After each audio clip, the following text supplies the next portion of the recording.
It's a beautiful day for baseball here in Mount Pleasant, Michigan. Thynesen Stadium, the site for the third and final meeting between the Central Michigan University Chippewas and your Michigan Wolverines. Hello, everybody, alongside Jeremy Parks. I'm Leo Blavin, getting you set for this matchin', a little Wednesday afternoon matchin'. The Wolverines entering 36-11 on the year. Central Michigan 25-22 on the season. The Wolverines came away with the victory last night, 4-2, an excellent outing for Ryan Nudoff. Tonight, the Wolverines will throw Jace Van Senna. Meanwhile, Central Michigan going with their typical ace. I was talking to the Central Michigan broadcast crew before this game, Jeremy, and they were telling me that Dazon Cole was not a guy they expected to see throw today. They were concerned yesterday because they don't usually have a fifth pitcher in the rotation, and you usually save your best three for in-conference games. Michigan will travel to Purdue this weekend. Central Michigan will go to Toledo, both playing respective conference opponents, though.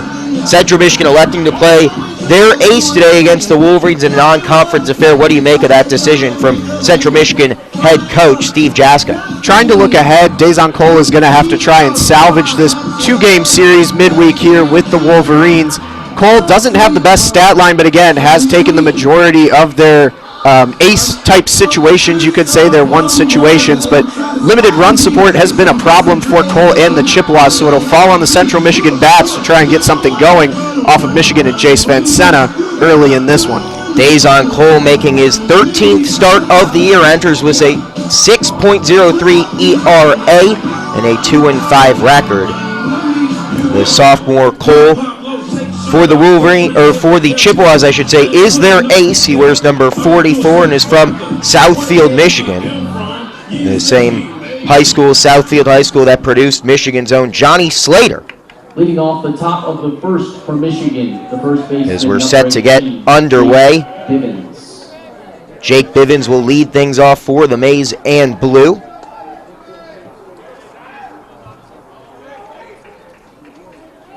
Bivens has continued to struggle in that leadoff role since Akeo Thomas went down with an injury, hoping to right the ship, leading things off today for the Wolverines. First pitch inside for a ball, and we are underway here at Thynesen Stadium. Officially, first pitch coming at 4:08 p.m. The 1-0 is sent to the second baseman, Sullivan, over to first with plenty of time for out number one. Barely a cloud in the sky in the right field backdrop. We have some crop fields, and out on the left field backdrop we have some trees and grass. A beautiful setting for baseball. A natural field here at Thynesen Stadium with real dirt and real grass, something we're not accustomed to seeing much of for the Wolverines at Ray Fisher Stadium. That brings up Johnny Slater, the Southfield, Michigan native. In his senior year has certainly bolstered his prospects of being a professional baseball player after being drafted out of high school. He has yet to be drafted as a collegiate player, but his play has certainly earned some interest from Major League Baseball scouts. He fouls off the first pitch into the netting behind home plate, behind 0-1. And another big part of that, perking up the power numbers again after a down year last year, has brought it back up. 40 RBIs on the season.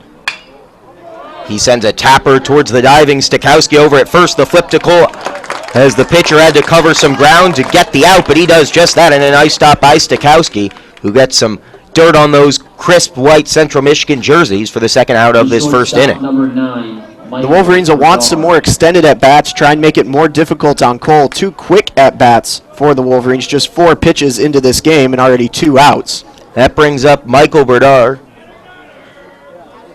Berdar, the senior shortstop from Pleasanton, California, getting his first cuts as Cole looks to send the Wolverines 3 up, 3 down here in the top of the first. The first pitch Berdar sees is high at the letters, a fastball for a ball.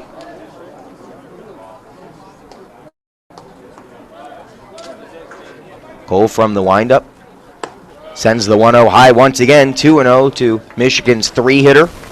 Berdar, another one of those Michigan hitters that has brought up the power numbers from last season into 2017. Slugging percentage up almost 100 points, up to 414. The 2-0. Also missing high to run the count to 3-0. And Dazon Cole does not have a great walks to strikeout ratio. 32 walks to 37 strikeouts on the season. The 3-0 in there for a called strike, 3-1. Berdar showing no signs that he was going to take a cut at that one. But our home plate umpire today, Matthew Romine, calls it a strike anyway. The 3-1 also in there for a called strike to run the count full with 2 outs in the inning. Well-located pitch there. Central Michigan's catcher, Evan Kratt, taking the duties as the back end of the battery today.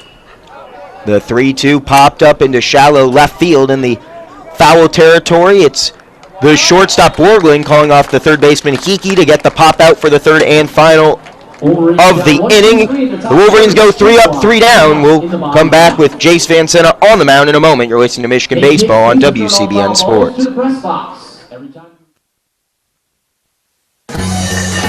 Attention men under the age of 35. You know what really impresses the ladies? When a guy has a few drinks and later gets pulled over for buzz driving. That could cost you around $10,000 in fines, legal fees, and increased insurance rates. There goes let's grab dinner and a movie. Oh, I know. You drive more carefully when you're buzzed. You've proven that hundreds of times. A woman admires that kind of confidence. And you've practiced how to speak if a cop does pull you over. Slowly, clearly, and politely like, "Good evening, officer." A woman admires that kind of foresight. And what woman doesn't find it adorable that you call it buzzed even though the law calls it drunk? You could kiss $10,000 goodbye, along with any chance of having a girlfriend. Because nothing says, "I'm a catch," more than a guy who lives in his parents' basement and calls it my place. Buzzed, busted, and broke. Because buzz driving is drunk driving. A message from the National Highway Traffic Safety Administration and the Ad Council. Major key alert! Don't ever play yourself. Life is like school. You will be tested, so pass it. Learn the real major keys to getting to college at GetSchooled.com. Stay focused. Now that's a major key alert. Brought to you by GetSchooled and the Ad Council. Me, a cat, moving in with a new human. It took a little getting used to. She has these weird games she likes to play, like this giant feather. She sticks it in my face. I swat it away. She sticks it in my face. I swat it away. It's almost like she thinks I enjoy it. But seeing how much fun she gets out of it, well, I guess it makes it all worth it. Humans. A person is the best thing to happen to a shelter pet. Be that person. Adopt. Brought to you by the Ad Council and ShelterPetProject.org.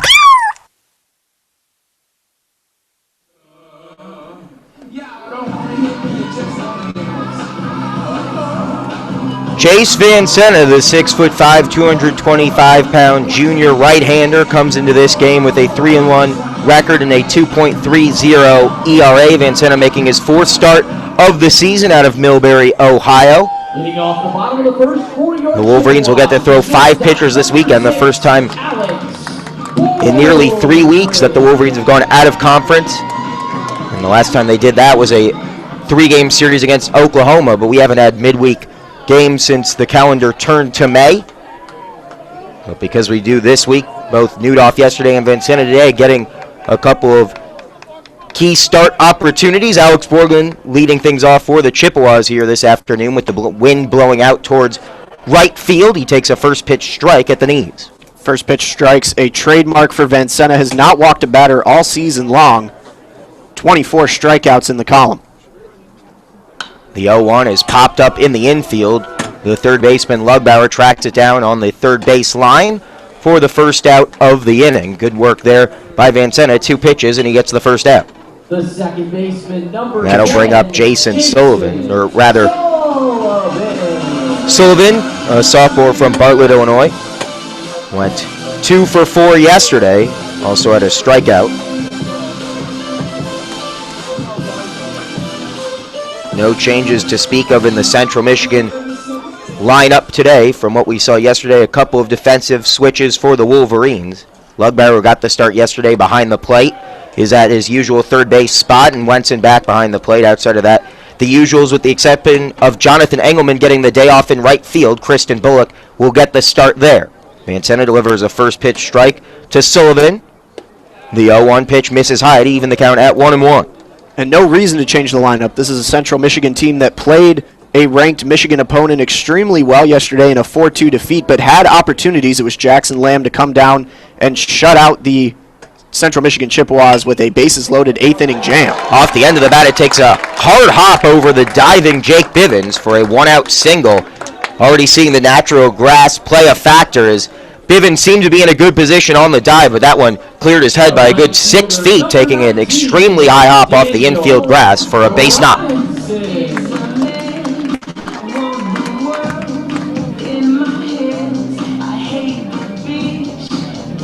And that will bring up Daniel Robinson. Robinson stranded the bases loaded yesterday in the 8th inning. As you mentioned, the Chippewas, once they got Jackson Lamb against them, stranded 5 runners in the last 2 innings of play. And they were down by just 2, but each inning they had a chance to plate at least the tying run unsuccessfully against Michigan's superstar closer, who, after going 2 innings, we don't expect to be available today. Vancena misses a first pitch to Robinson. Robinson doesn't miss this one. A drive into deep right field. Does it get over the wall? It does. Daniel Robinson with an absolute bomb over the right field wall. It's 375 out there, and he had no trouble clearing that. Robinson slugs the Chippewas to an early 2-0 lead with his first home run of the year. And I was just about to mention that one of the best pure average hitters on this Central Michigan team, not a power hitter, but brings a power threat in the bottom of the first inning, or in the top of the second, I should say, bottom of the first, and takes Vancena deep. Daniel Robinson, just his first home run of the year. Robinson's a guy who hit just .231 last season. As you mentioned, though, he leads the Chippewas with a .323 batting average, and he gets his first long ball of the year. The wind doing him a slight favor, but off the bat, that was a near no-doubter to clear that deep right field wall. We were talking about it before the game. You're not going to get any cheap ones today with that right center field wall listed at 375, but Robinson clears it, and Vancena finds himself in some early trouble after Robinson went 0 for 4 yesterday. He responds with an early 2-run blast here in the bottom of the first. And now with the best power hitter at the plate statistically for the Central Michigan Chippewas, Vancena going to have to settle in. Left that fastball over the plate to Robinson, and he made him pay. And Daniel Jipping sends a grounder to the second baseman. Kuru fires over to Bivens for the second out of the inning. Nice response by Jace Vancena. But you do wonder what impact that has on a starting pitcher when you give up a long ball early on in the game if they get too conservative. But if you're Jace Vancena, you know you have good stuff. He just has to go out there and keep throwing it confidently. See how Wenson decides to take some of the calls behind the plate here now and set up with Vancena.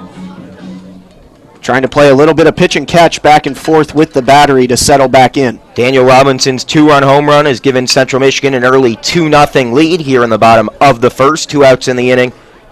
Brings up the catcher Evan Kratt from Richmond, Michigan. Kratt getting his second straight start behind the plate. The man on deck, Robert Greenman, is designated hitting today, but he's their usual starting backstop. Kratt fouls off a first pitch, takes the second out of the zone, 1-1.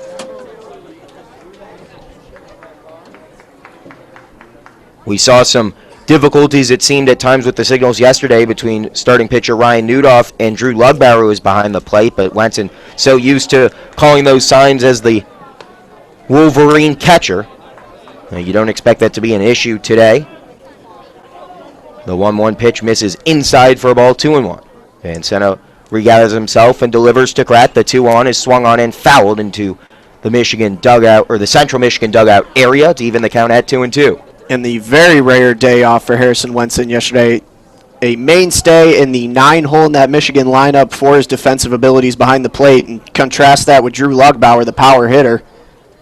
Much more defensive presence there today. The 2-2, a breaking ball, misses outside to run the count full with 2 outs in the inning. Central Michigan on top 2-0 here early on off a 2-run home run off the bat of Daniel Robinson. The payoff pitch in there, called strike 3, and Vancena retires the side, but not before the Chippewas score first. Daniel Robinson's first home run of the year, good for 2 runs, and the Chippewas have a 2-0 lead as we head to the top of the second. You're listening to Michigan Baseball on WCBN Sports.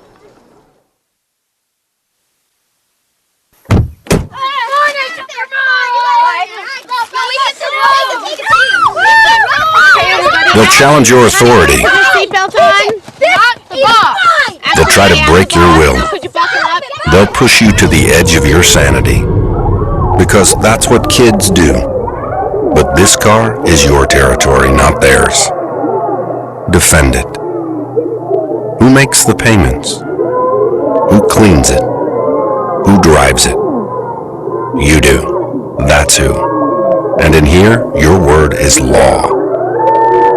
So when you say you won't move until everyone's buckled up, you won't budge an inch. Until you hear that click. Never give up until they buckle up. A message from the National Highway Traffic Safety Administration and the Ad Council.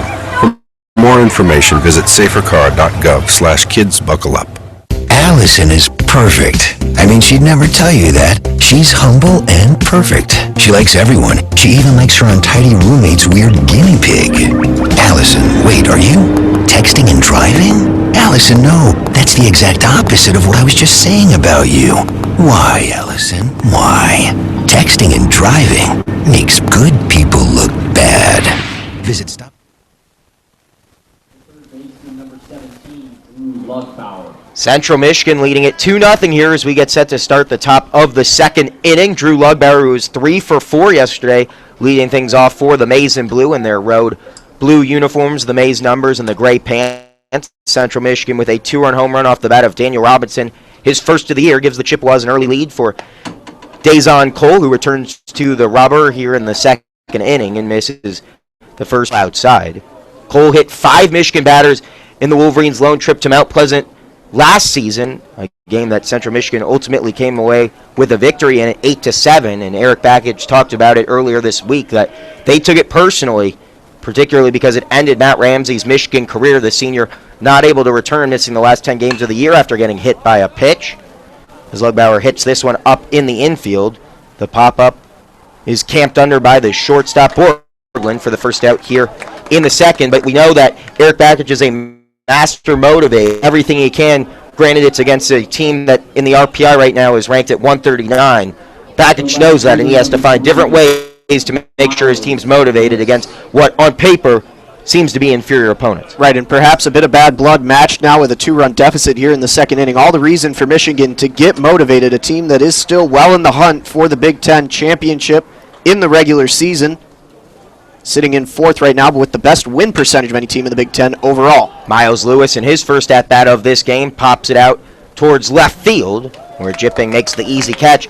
A great start, though, for Dazon Cole. He's getting the Wolverines to chase at some pitches out of the zone early for a couple of easy outs here, at least in the second. And taking 1 or 2 pitches and making quick at-bats for Dazon Cole is how he is going to be successful in this game. It's only if the Wolverines allow him to be.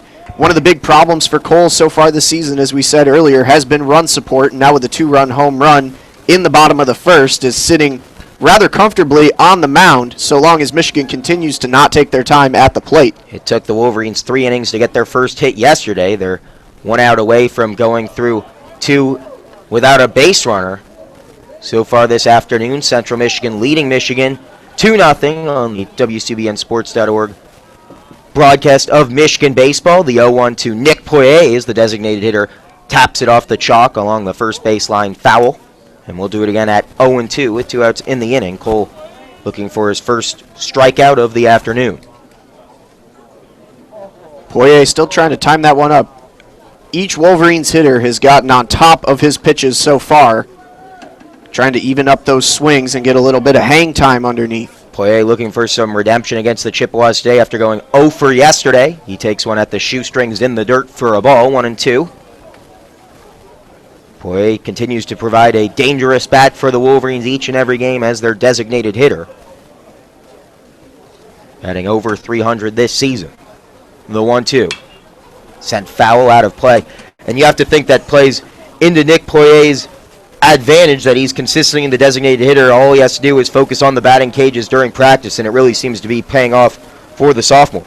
And really a fantastic breakout sophomore season for Poirier, hitting .302 on the year. 2 home runs, 18 RBIs to boot. The 1-2 misses low to even the count at 2-2, and this is also something we've seen from Poirier this year. Much more disciplined plate appearances. You don't often attribute on-base percentage to designated hitters. You usually associate that with power, but Nick Poirier has done a tremendous job breaching base throughout this season as the DH, and he's run the count full after another pitch gets loose from Cole. Just another intricacy of this Michigan lineup, as you said. Not a big power hitter, Poirier, but has a fantastic on-base percentage, over .400 on the season, and a position that he can hope to keep for the next couple of seasons. in the maize and blue if he continues to perform as he has this year. The payoff pitch inside, called strike three. Cole gets his first strikeout of the afternoon and retires the side. We head to the bottom of the second. Central Michigan on top of Michigan 2-0 on the WCBNSports.org Michigan baseball broadcast. When I was little, I didn't talk for a long time. I liked things to always be the same. Anything new or different would scare and upset me. I was very sensitive to lights and sounds. It was almost like I had bigger eyes and ears than everyone else. So I built secret hiding places where nothing could get in. I didn't like looking people in the eye. It made me feel uncomfortable. I'd throw big tantrums over little things like when my socks didn't match. Sometimes I'd do the same things over and over. Until one day, I found out I had autism. My family got me help. Slowly, I learned how to live with it better. You can see signs of autism in children as young as 18 months. Early intervention can make a lifetime of difference. Learn the signs at autismspeaks.org/signs. Brought to you by Autism Speaks and the Ad Council. When I was Hey y'all, I'm Blake Shelton. I love that country music connects people all over this great nation, but unfortunately so does something else, childhood hunger. 15 million children struggle with hunger in America. That's why the Feeding America nationwide network of food banks works to rescue our surplus food to help provide billions of meals to families in need across the country. Join the fight against hunger at feedingamerica.org. Together, we can solve hunger. Together, we're feeding America. Brought to you by Feeding America and the Ad Council.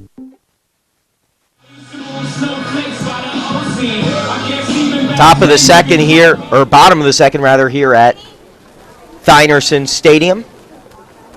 Central Michigan on top of Michigan 2-0 here. Jace Van Center returns to the mound after giving up a 2-run home run to Daniel Robinson back in the first. The Chippewa bats have come to play today. Greenman off the end of the bat here sends one into medium depth left field. Lewis under it for the first out of the inning, but Central Michigan remains aggressive against early pitches out of the hand of Jace Van Center.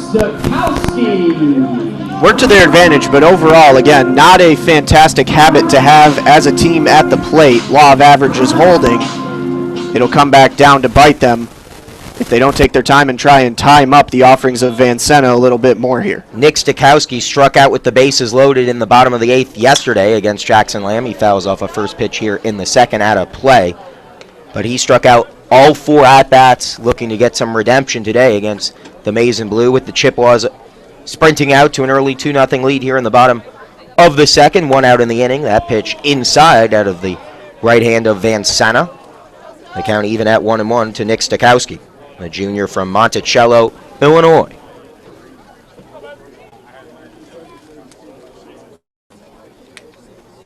The 1-1 line down the first base line, a couple hops off the dirt, and it's picked up by Bivens for the second out of the inning.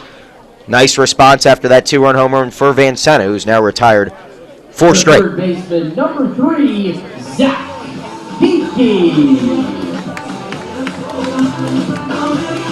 That brings up Zach Hickey. Hickey, a Mount Pleasant, Michigan native.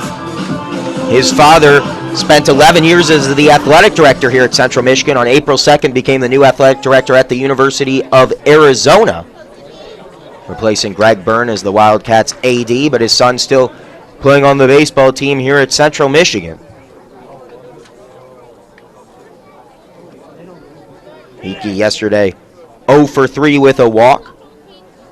The first pitch he sees from Van Center with the infield in is grounded over towards Bullock, who would come in from the outfield for the 3-man shift between first and second base. Bullock tags the first base bag. 3 up, 3 down. Go the Chippewas. We head to the top of the third.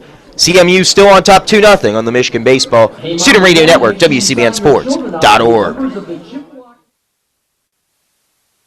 I'm more resourceful than I thought. My suit can still make an impression. My video games are still game changers. And my lamp can bring others a bright future. Because when I donate my stuff to Goodwill, It helps fund job placement and training for people right in my community. Now my stuff gets a second chance. and will give someone in my community A second chance to Goodwill. Donate stuff, create jobs. Find your nearest donation center at goodwill.org. That's goodwill.org. This message brought to you by Goodwill and the Ad Council. When is the best time to talk to your family about staying in touch during a disaster? When floodwaters reach your door? When wildfires are engulfing the edge of your neighborhood? Or an earthquake is destroying buildings? When a tornado is tearing through town? Or a hurricane strikes? Or is the best time perhaps today? During a disaster, you may not be able to stay in touch with your family or friends as easily as you think. And it's not always as simple as using your cell phone. That's why now is the time to take action. Go to ready.gov/communicate and make your emergency plan today. Don't wait. Communicate. Brought to you by FEMA and the Ad Council. Top of the third here at Thynesen Stadium in Mount Pleasant, Michigan. The Wolverines taking on Central Michigan. The Maize and Blue behind 2-0 as we get set to start the top of the third. Jimmy Kerr leading things off this inning. The second baseman shows bunt and pulls back as that pitch misses the zone. 1-0. Kerr, a third-generation Michigan Wolverine baseball player. His dad, Derek, also played at U of M. And has been in attendance for most of his son games this year.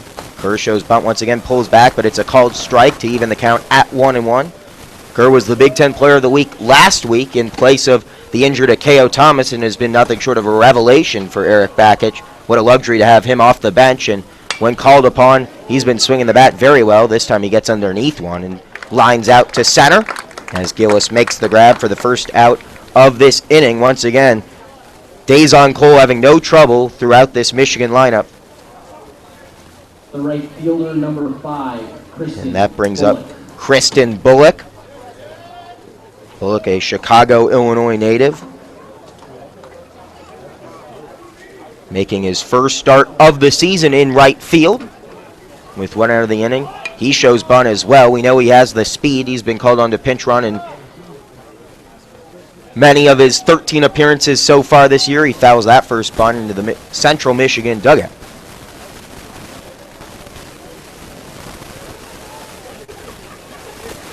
The infield in. Cole induces a grounder to his second baseman, Sullivan, off the bat of Bullock for out number 2. And as Michigan just about goes all the way through here with Wenson still waiting in the 9-hole. Be interesting to see the second time around the lineup if they take a bit more patience at the plate. Hasn't seemed to transfer through the first 2 innings here. And the not offensively minded Wenson coming to the plate now, trying to make something happen, a little 2-out action in the third. Wenson did not get the start yesterday, came in late in the game to finish things out as the catcher, but it was 0 for 1 in his single at-bat. Gets his first start against Central Michigan this week and takes one at the shins for a ball, 1-0.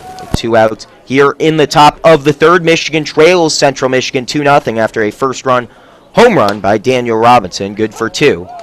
Out deep into the cornfields beyond the right field wall.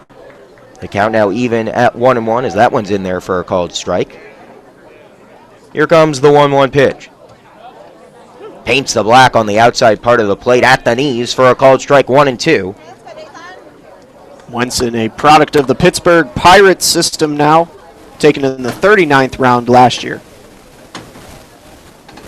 2 outs in the inning. The 1-2 is sent foul along the third baseline. That keeps it at 1-2.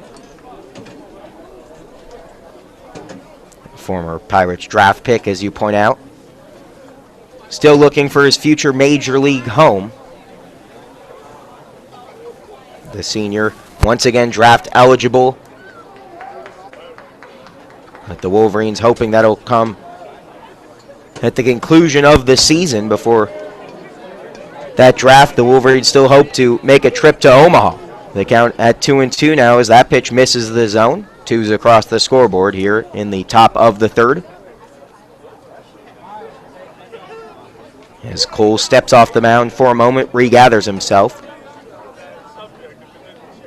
Cole, not with the usual size you expect from a pitcher at 5'10". Misses that. Just outside to run the count full.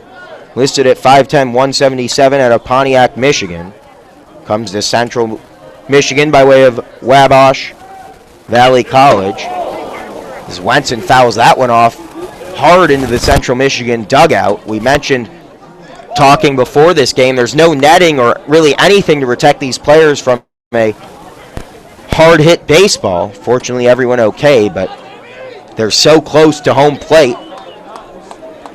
Just 30 or so feet from the diamond are these two dugouts, and there's absolutely nothing to protect these players except their hands. After that foul tip, the count remains full at 3-2, and Cole will step off the rubber once again, adjust his cap. 2 outs here in the top of the third. Michigan still looking for their first hit. Central Michigan already has 2 runs. The payoff pitch misses low and outside. A nice patient at bat there by Harrison Wenson, and Michigan has their first base runner of the game here in the top of the third, and that brings us to the top of the order, and Jake Bivens. Again, as the Wolverines wait at the plate, Cole has the stat line that would indicate that walks would be coming. 32, now 33 walks on the season for Cole, matching up to 37 strikeouts. So allowing him to make his own mistakes is going to be the Wolverines' best bet of getting back into this game, down 2 runs. Bivens grounded to second back in the first. Takes a first pitch inside for a called strike, 0-1. Of all the Michigan base runners that have helped account for the Wolverines' top 10 nationally stolen base total this year, Harrison Wenson really not one of those threats. He is 1 for 1 on stolen base attempts this year. He won't be stealing anything here as it's grounded over to the first baseman, Stokowski, who flips it to Cole for the third out of the inning. Michigan gets a base runner, but they straighten him at first. We send you to the bottom of the third on the Michigan Baseball Student Radio Network. CMU on top of U of M, 2-0. As an 18-year-old, I let my mistakes kind of take over my life. I was 0.5 credits away from completing high school, and I didn't do it. 10 years later, at age 28, Jackie finished her high school diploma. When I found out that I was pregnant, I know that I had to do something for myself if I wanted to make her a better person and provide a better life for her. My family never stopped pushing for me to be better because they knew what I could become and who I could become as a person. My support team is amazing. The educational director, my sister, and even my 7-year-old daughter has just been more than the support that I could ask for. I've been given an opportunity, and I'm just thankful for it. No one gets a diploma alone. If you're thinking of finishing your high school diploma, you have help. Find free adult education classes near you at finishyourdiploma.org. That's finishyourdiploma.org. Brought to you by the Dollar General Literacy Foundation and the Ad Council. Major key alert! Don't ever play yourself. Life is like school. You will be tested, so pass it. Learn the real major keys to getting to college at GetSchooled.com. Stay focused. Now that's a major key alert. Brought to you by GetSchooled and the Ad Council. Hey, y'all, I'm Blake.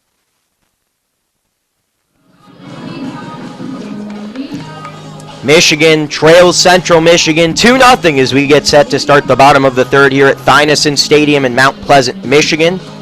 The Maize and Blue looking to complete the season sweep of the Chippewas, but Central Michigan not making it easy. Central Michigan won their lone meeting against the Wolverines in Mount Pleasant last year 8-7, and right now they have a 2-0 lead with the 9-hitter Zach Gillis coming to the plate for the first time today. The freshman out of Chippewa Falls, Wisconsin, will lead off the inning for CMU.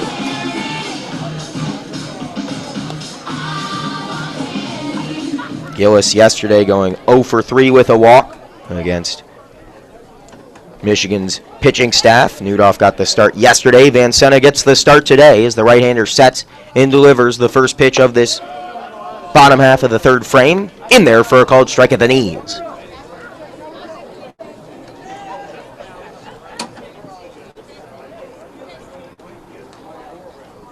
The 0-1 to Gillis is swung on and sent to the shortstop. Berdar hard charging and firing across the diamond on the run. In time!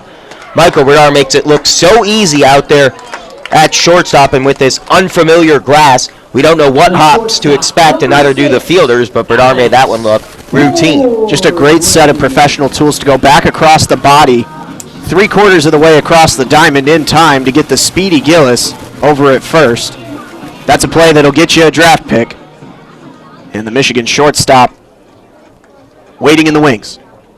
Bernard in his final year with the Maize and Blue gets the first out here in the bottom of the third. That sends us to the top of the order, and Alex Borglund, who popped out in foul territory to the third baseman Lugbauer back in the first inning. Borglund went 2 for 5 with a run scored against the Wolverines last night. Takes a pitch over the black on the outside part of the plate for a called strike. The count now even at 1-1. Vincena has looked very settled since giving up the 2-run home run to Robinson. Just waiting for some offensive production on the Maize and Blue side of the plate. The 1-1, a breaking ball. Belt high for a called strike. Once again, shading towards the right-handed batter's box against the lefty, Alex Borglund, who's 0 for 1 today. The 1-2 upcoming. With one out in the inning. This one lined into right field, but tracking foul towards the Michigan bullpen. We'll do it again at 1-2. With the wind now really starting to blow inwards toward home plate. We see the Central Michigan Block C flag in right field and the American flag out in left center. Here at beautiful Thynesen Stadium. A capacity of 2,046. Of just under 1,000, I would say, so far today for this midweek action. The count now even at 2-2 as that one out of the hand of Jace Vincena is in the dirt.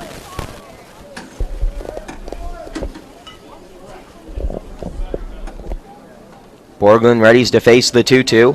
Another big breaker that just didn't break enough over the plate to run the count full.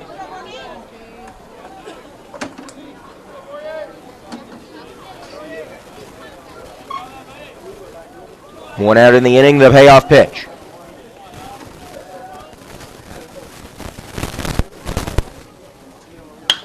Swung on, and that'll get through to left field. Lewis will play it off a couple of hops, but with one out in the inning, Borglund is aboard with a base knock here in the bottom of the third, with CMU already on top 2-0, looking to add to it with their third hit of the game. Good patient at bat there for Borglund. Got a hold of it right through the hole between short and third into left center. Something going here with one out in the inning for the Chippewas. Jason Sullivan singled back in the first inning and came around to score on Danny Robinson's 2-run home run. He comes back up to the plate. Looking to do more damage. He had 2 hits yesterday, looking for a second today. The first pickoff of the game is in the dirt, but well handled by Bivens. We saw a errant throw by Ryan Newdoff, played a run for the Chippewas yesterday on a double move. But Bivens was not able to secure the pickoff throw. Vincena with another quick move today, as that one just nearly allows Borglund to get back safely. Borglund does have some speed on the base pads. 9 stolen bases in 10 attempts so far this season for the speedy shortstop.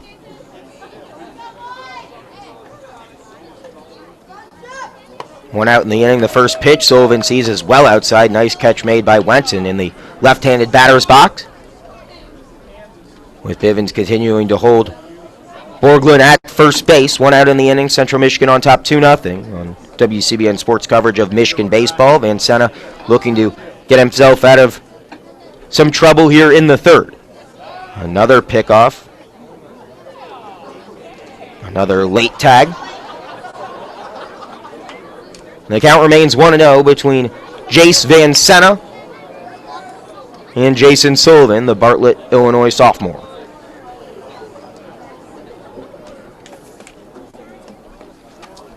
The 1-0 bunt shown. It's outside. The pickoff from the catcher Wenson is not in time.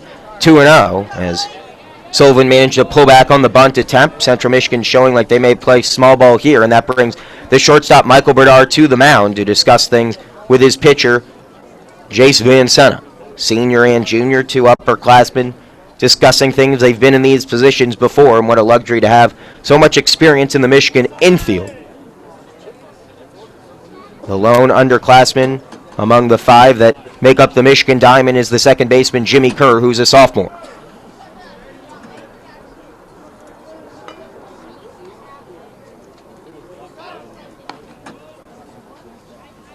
The 2-0 outside for a called strike over the black of the plate. Runs the count to 2-1.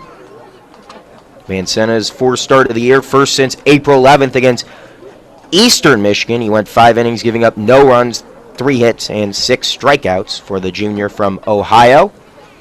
Here against Central, he's already given up 2 runs, and a great diving or jump grab made by the first baseman, Bivens. It was a rocket off the bat, and Bivens was able to tag up the runner at first, and that's a good way to help out your pitcher. It looked like it was going to be extra bases down the right field line. Bivens robs the base knock and gets the out at first before Borglund could tag up.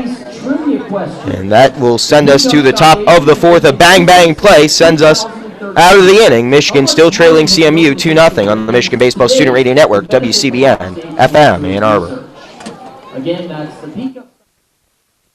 Listen, my life changed because someone was there to get me to use drugs. No one can understand. Whether or not they've struggled with addiction themselves, people seem to think that having someone who will listen is gonna help make it better.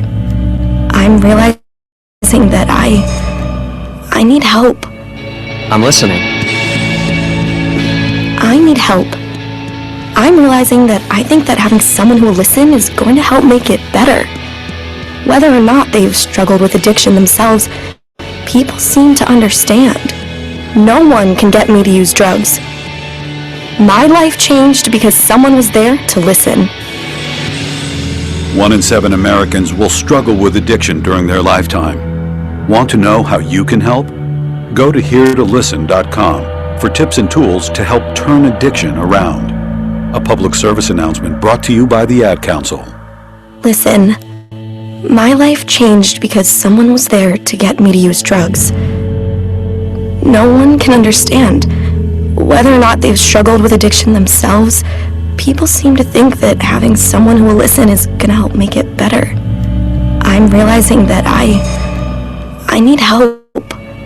I'm listening. I need help. I'm realizing that I think that having someone who will listen is going to help make it better. Whether or not they've struggled with addiction themselves, people seem to understand. No one can get me to use drugs. My life changed because someone was there to listen. 1 in 7 Americans will struggle with addiction during their lifetime. To know how you can help? Go to heretolisten.com for tips and tools to help turn addiction around. A public service announcement brought to you by the Ad Council. Surprising move, but a new pitcher coming in for Central Michigan here as we start the top of the 4th. Central Michigan on top, 2-0. Michigan still looking for their first hit in the game, and Cam Brown is in the game. The right-handed freshman induces a grounder on the first pitch of this 4th inning. Johnny Slater grounds out to the second baseman, Sullivan. Very interesting decision. It's Brown's 10th appearance in relief this season for the Chippewas, but given the fact that they're up 2-0 and that it seemed as though Dazon Cole had been cruising through the first 3 innings, they now turn it over to Cameron Brown, who in 8 2/3 innings has given up 21 hits on the season with an ERA north of 12. And the only logical explanation I have is Steve Jaska must want to preserve Dazon Cole for a weekend start against conference foe Toledo. Cole usually the ace and Friday starter in MAC competition, and he went just 3 innings without giving up a hit, so he's likely going to be able to pitch Saturday or Sunday. For the meantime, Cam Brown on the rubber for Central Michigan, and he throws one in the dirt after getting a first pitch strike against Michael Berdar. And with an ugly stat line, it is nice to come into a game already ahead 2 runs for Brown. Of course, that removes Dazon Cole from being in line for the victory. What could be a big non-conference win for the Chippewas if they hold on. That's my only questioning towards taking Dazon Cole out of the game. The 2-1 misses high.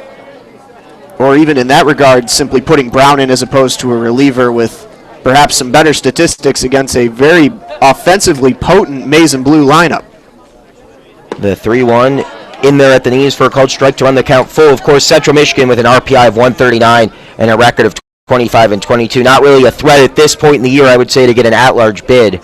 So playing to win the conference tournament, the only way for a MAC team realistically to get in the tournament, as Brown issues the second walk of the game for the Wolverines, and Bernard now is aboard safely with one out in the inning, representing the second base runner for the Maize and Blue so far this afternoon. Here in the top of the fourth, one out in the inning for Drew Lugbauer, who popped out to the shortstop back in the second inning after going 3 for 4 yesterday. He shows bunt and pulls back as that one spiked. 1-0. Cameron Brown, a true freshman for the Chippewas, getting some experience against a very experienced Michigan lineup, and the power numbers leading the way is Drew Lugbauer at the plate, trying to put Michigan right back in this game as they still sit down 2 runs here in the fourth. The 1-0 not coming as a pickoff attempt is made. Bernard dives back safely, shaking off some of the dirt. Michigan obviously not accustomed to having their uniforms dirty, playing in an artificial field with artificial dirt as well. The 1-0 to Lugbauer, breaking ball outside part of the plate, caught. 1-1. Has a good arsenal. Brown brings a 4-seamer, 2-seamer, a change, a curve, and occasionally a splitter. A wide repertoire for a relief pitcher here. The 1-1 is a fastball lined into left field. That's going to drop for Michigan's first hit of the game. Drew Lugbauer is aboard. Bernard at second as the Wolverines getting a rally cooking here in the top of the fourth with 1 out. That brings up Miles Lewis.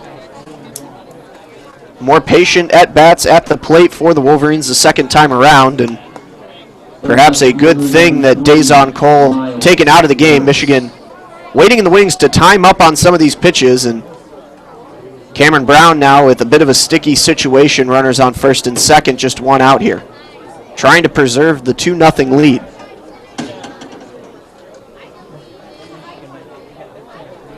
Lewis flew out to left back in the second.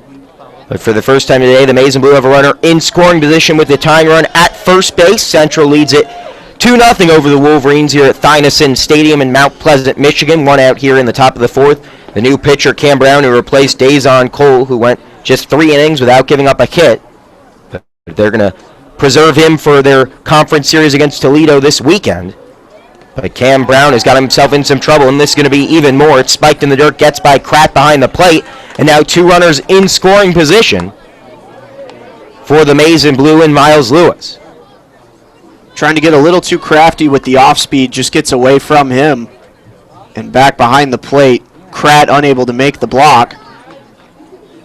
And now Michigan poised to at least cut into this Central Michigan lead a bit. And we're going to have a conference on the mound. Central Michigan's pitching coach, Jeff Opalewski, is out there talking with his young freshman and the catcher for Central Michigan as well, Evan Kratt. Meanwhile, Eric Bakich has the Maize and Blue bats and base runners in a conference in front of the Michigan dugout, giving them some advice. You know the Wolverines want to be aggressive on the base paths. Eric Bakich made it a point in his radio interview earlier this week that they wanted to be aggressive against the Central Michigan team, which, quite frankly, they took it personal last year when they had 5 hit by pitches in their trip to Mount Pleasant, looking to make the Chippewas pay with a 3-game sweep, especially looking for redemption after dropping their lone meeting against Central Michigan in Mount Pleasant last season. 1 pitch at a time here for Miles Lewis, 1 pitch for each batter at a time, and that's how they start to put up ugly numbers on a Central Michigan team. Lewis could be key in bringing the first one around here. Runners at second and third, the 1-0 to Miles Lewis with the corner infielders in, is low and outside for a ball, 2-0 with first base open, and Nick Poirier on deck. And a big difference in velocity, too, between Brown and Cole, the starting pitcher for the Chippewas. Even on the fastball, you can see a noticeable difference. The 2-0 pitch misses high, 3-0 to Miles Lewis. Cam Brown has gotten 1 out. It was the first pitch he threw. Slater grounded out to second. Since then, a walk to Michael Bernard with the count full and a single to left field off the bat of Drew Lugbauer, and then a wild pitch as runners at second and third with one out here in the top of the fourth. The 3-0 to Lewis. He had the green light to swing and does just that, fouling it up and out of play. Had the green light on 3-0. Still not a great pitch to hit. Spoiled it away down the third base side. His teammates in the Michigan dugout urging him on here. Michigan with the tying run at second here in the fourth. Lewis readies to face the 3-1 pitch. Sent back up the middle into center field. Gillis tracking it down. He'll make the catch, but it'll allow both runners to tag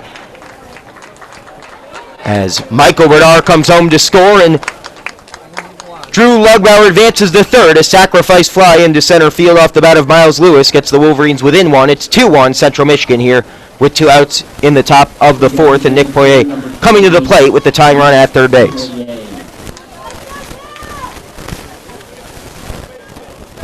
And if Brown is able to get out of the inning here, get Poirier out, and only give up the 1 run, it would be a moral victory heading back to the dugout.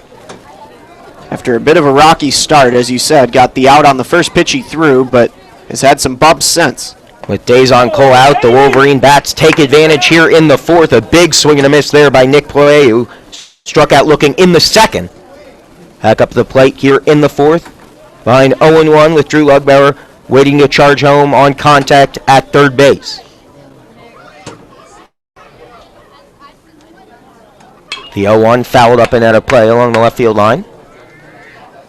1 swing left to work with, or I should say 1 strike left to work with for the Alamo, California-based sophomore Nick Poirier. Brown going to try and get him to fish to the outside here, it looks like, with the setup. The 0-2 is once again swung on and fouled. We'll do it again at 0-2. Good at bat being put together by Nick Poirier, who remains aggressive in defending the plate. And that was the right setup on the outside part of the plate for Kratt. Trying to draw a bad swing from Poirier, who continues to fight it off. The 0-2 is popped up and out of play, just clearing the Central Michigan dugout. And we'll do it again at 0-2. But as you said, Central Michigan's battery between Kratt and Brown really hammering the outside part of the plate here against the left-handed Nick Poirier. Just about every pitch in this at-bat, with the exception of the first, has been set up at least a step outside for Kratt. See if Brown maybe tries to come back inside on this one. The 0-2. Inside, well blocked by Kratt to hold Lugbauer at third. 1-2 with 2 outs here in the top of the fourth. Central Michigan leading Michigan 2-1. The Wolverines getting their first hit and their first run of the game here in the fourth, with Dazon Cole getting replaced after going 3 hitless innings against the Wolverines. The 1-2 misses high to even the count at 2-2. Had to get away from hammering the outside the last 2 pitches. Trying to switch up the eye levels on Poirier, but has a good eye at the plate for a DH. Won't offer it anything out of the way. The 2-2. Swung on and fouled in at the hands to keep Nick Poirier alive in the batter's box as Jimmy Kerr waits on deck. Another good pitch from Brown there inside on Poirier, but an even better job by Poirier himself to get it off the handle of the bat and away. Extended at bat 2-2 here. The 2-2 is once again fouled. Nick Poirier staying alive with the runner at third base. Great at bat for the sophomore. Going to spoil away a bucket here before he's done. A man versus whale battle here for Cameron Brown, just trying to get out of the top of the fourth, having already given up 1. The 2-2. Swung on, sent into left field. Camping underneath it is Jipping, who has some trouble with the wind for a moment, but makes the catch to retire the side. They'll strand Drew Lugbauer at third base, but not before Miles Lewis hits a sac fly in the center field to plate Michael Bernard. The Wolverines get one back. It's 2-1. Central Michigan on WCBN Sports coverage of Michigan baseball, live from Mount Pleasant. This is Mario Andretti. You know me as a race car driver, but I'm also a Meals on Wheels volunteer. I've raced against the sport's biggest personalities, but I've never met more vibrant, amazing people than the seniors served by Meals on Wheels. As a volunteer, you deliver a hot, nutritious meal and a friendly hello to someone just like your mother, grandfather, or next door neighbor. These seniors are inspiring people with incredible stories to share, and they love to see you. The smiles you get back are priceless. Delivering with Meals on Wheels is easy, and you don't have to drive like me for it to be quick. You can volunteer your lunch break once a week or just once a month. With 1 in 6 seniors facing hunger and many more living in isolation, your lunch break can make a real difference. So America, let's volunteer your lunch break at americaletsdolunch.org. This message brought to you by Meals on Wheels America and the Ad Council. WWE superstar Alberto Del Rio, take 1. Behold the angry giant. Try it again, Alberto. Behold the angry.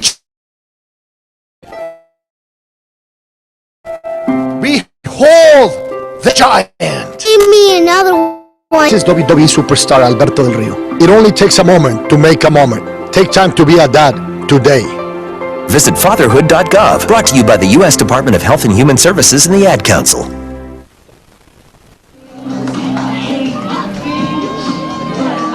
Michigan gets one back in the top half of the fourth as we get set to start the bottom half of the inning. Out there for the Maize and Blue. Central Michigan so far with 3 hits in the game, none bigger than Daniel Robinson's 2-run home run back in the first. He's back up at the plate.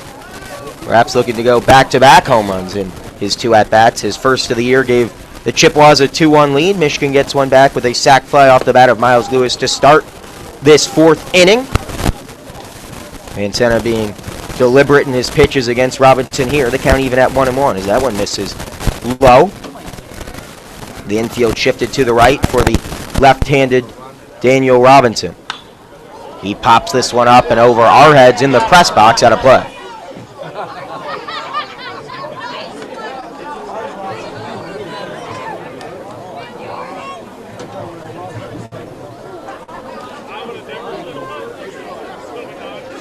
A good crowd on hand here today for a midweek day game in Mount Pleasant.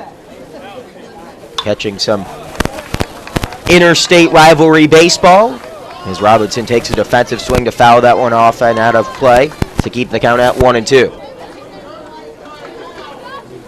See where where Wenson has Vincena set up here. Looks like he wants him to come inside.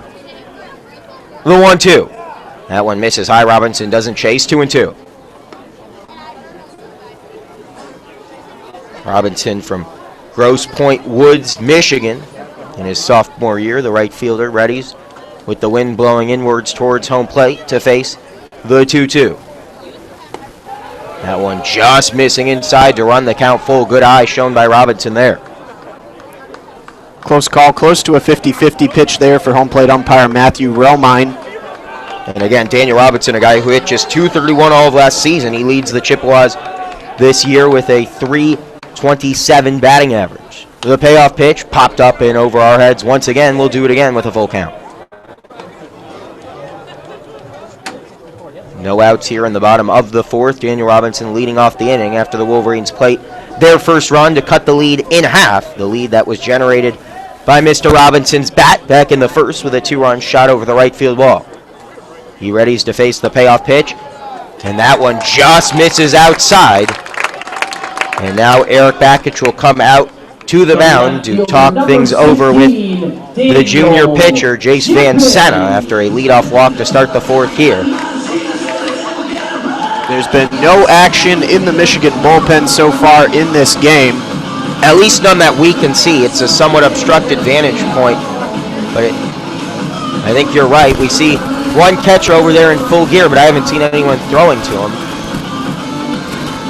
Although it appears Bakich is simply out there to stall and buy some time, so a new pitcher may be coming out here as the home plate umpire, Matthew Romine, will break up the powwow on the rubber. It looks like Michael Hendrickson is getting his arm rotated over there in the bullpen. Not sure if he's going to start throwing, but he is up with glove and ball in hand. And Bakich having a bit of a chat with the home plate umpire.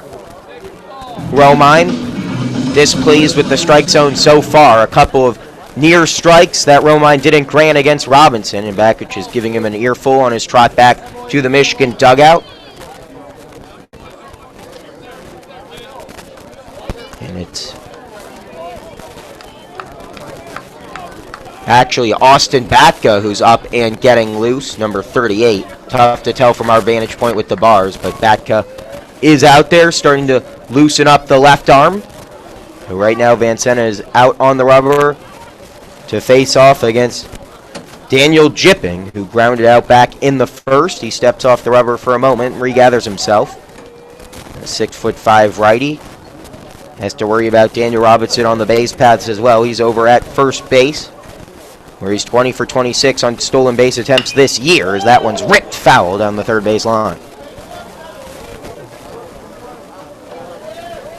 And Robinson thought it was fair and was already making the turn for third before third base and second base umpire in this three-man crew, Andy Joseph, had to throw up the brakes for him. Robinson with some speed on the base paths, the most prolific base swiper for the Chippewas. 20 stolen bases in 26 attempts so far this season, as Van Sena keeps his left eye on first. Pick off, not in time. As Robinson dives back to get some dirt on the crisp white Central Michigan jerseys with the script Central across the chest.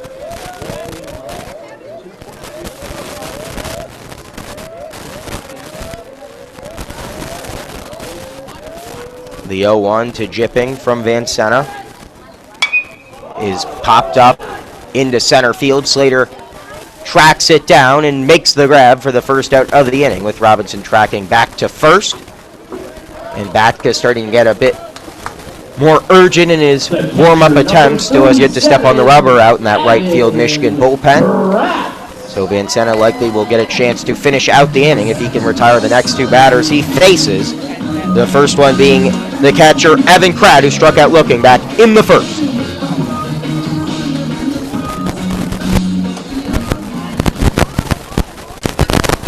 Kratt, a sophomore from Richmond, Michigan.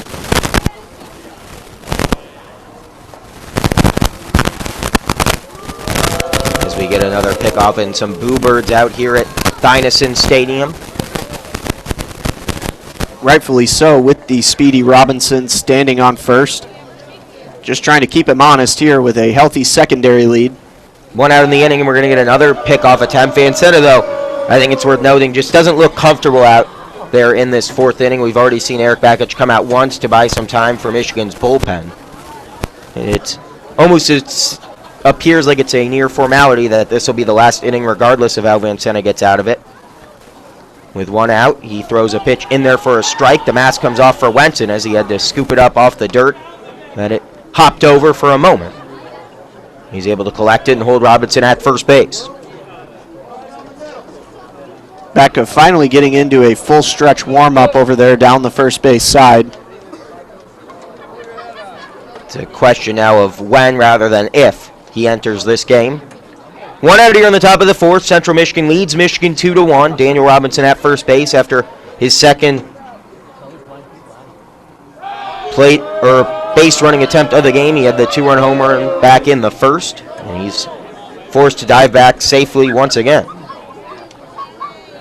As he said, perhaps he's just buying time, trying to figure out what he wants to do with Kratt here, but the arm does not look comfortable on the delivery. The 1-0 is tipped off home plate. 1-1. Yeah, Van Sena really starting to labor, though, here in the fourth inning. Did a good job settling down after giving up the two-run home run to Robinson in the first. Not sure what's triggering his discomfort here, but trying to make his way through the fourth and get back to the dugout. The count at 1-1 between Evan Kratt and the pitcher Jace Van Sena, a runner at first base here in the top of, or the bottom of the fourth, a pitch out, I should say, but no throw. 2-1.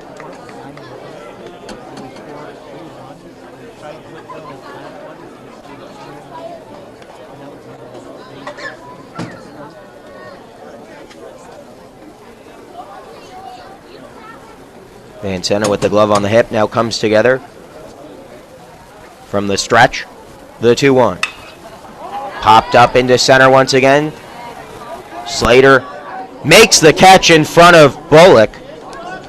Bullock right there showing his inexperience getting his first start of the year out in right field, and Engelman and him usually have great communication. Not seeing it there, but Slater makes the play despite the potential contact, and we saw a collision against Ohio State on that Friday night game in which Slater collided hard with Engelman. He still managed to play throughout the series. Engelman getting the day off today, but another near disaster there. Slater still able to make the grab. It looked more Bullock's ball to play, but the second Slater calls him off, he needs to back away, and just a lack of communication. That's fundamentals 101.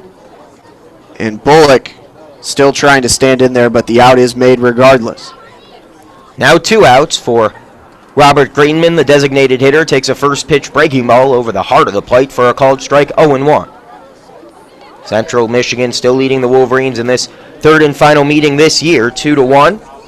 The Wolverines plated a run in the top half of this inning. Daniel Robinson, who had a 2-run bomb in the first to give the Chippewas an early lead, is at first base after singling here in the bottom half of the fourth. The 0-1 misses outside to Greenman to run the count even. But you mentioned that previous play, Slater and Bullock. Bullock's just not accustomed to being called off because he's not accustomed to playing out there in right field. That's been Engelman's spot all year, but Engelman getting the day off in this second of 2 straight midweek games. The 1-1 from Van Sena to Greenman. Check swing back towards the mound. Van Sena fields it and fires over to first. Calm, cool, and collected to retire the side. We head to the top of the 5th. Central Michigan leads it 2-1 on the Michigan Baseball Student Radio Network, WCBN FM, Ann Arbor. Listen, my life changed because someone was there to get me to use drugs. No one can understand. Whether or not they've struggled with addiction themselves, people seem to think that having someone who will listen is gonna help make it better.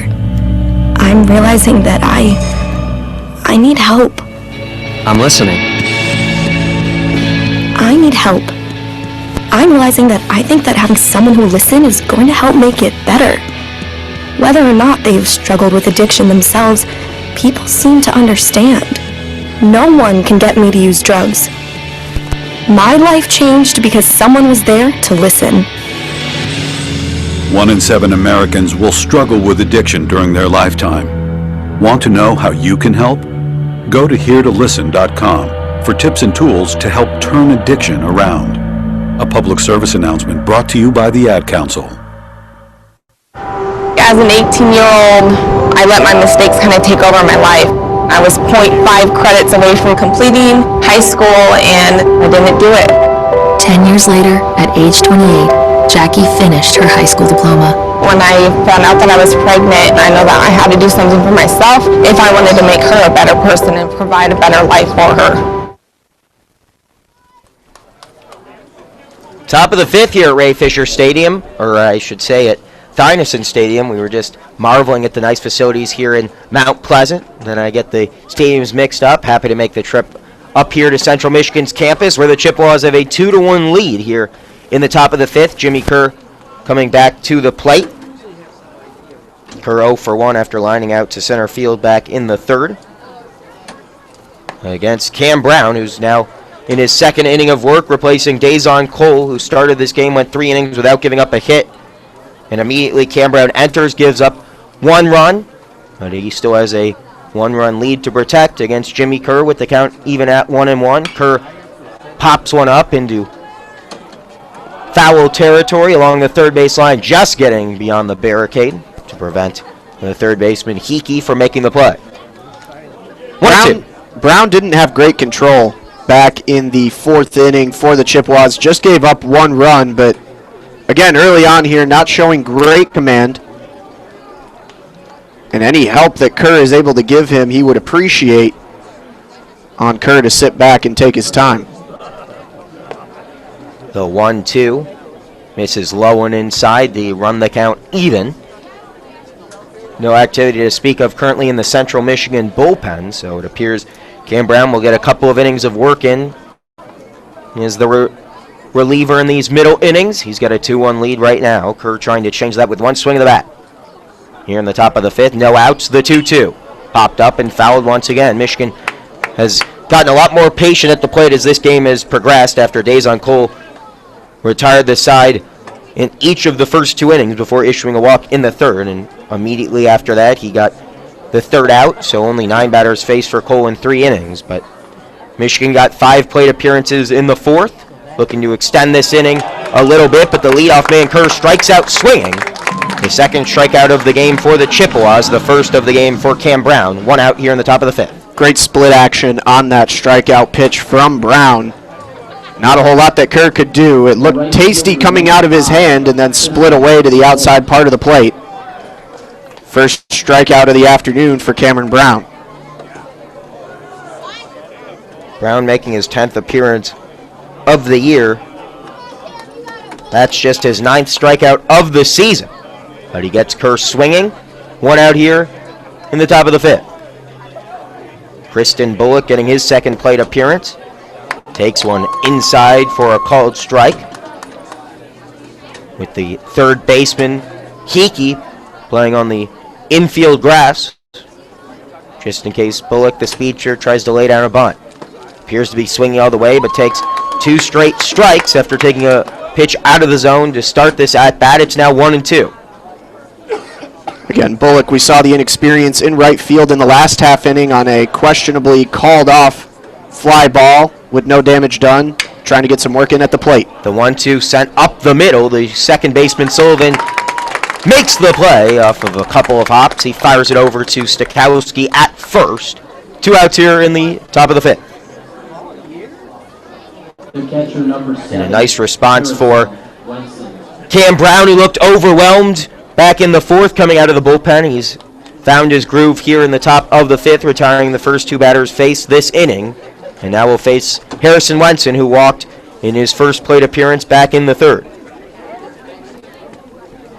He represented Michigan's first base runner of the game, the only base runner given up by Dazon Cole. 2 outs here in the top of the fifth. Wenson flips the hips back like that pitch was coming inside. It was not. It's a called strike. 0-1. CMU looking to make their first NCAA tournament trip since 1995. They're going to have to win the MAC tournament to do so. 1 outside part of the plate for a called strike. 0-2. They've won the MAC twice this decade. The last coming in 2015, but they didn't win the MAC tournament, and they haven't since 95.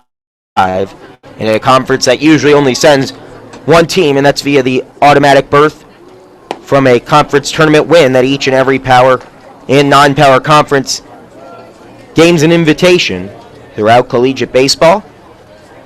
And as you said, it's a hot conference for Central Michigan right now, up for grabs. They are leading in the West, Kent State leading in the East, and as you mentioned, they have a big series against the bottom-feeding team in the West, Toledo, coming up this weekend. Perhaps why we saw an early departure for the righty ace, Dazon Cole. Kent State currently sits atop those standings at 15-3, but it all comes down to that MAC tournament, which will take place in Ohio later this month. The 1-2 is spiked in the dirt, 2-2.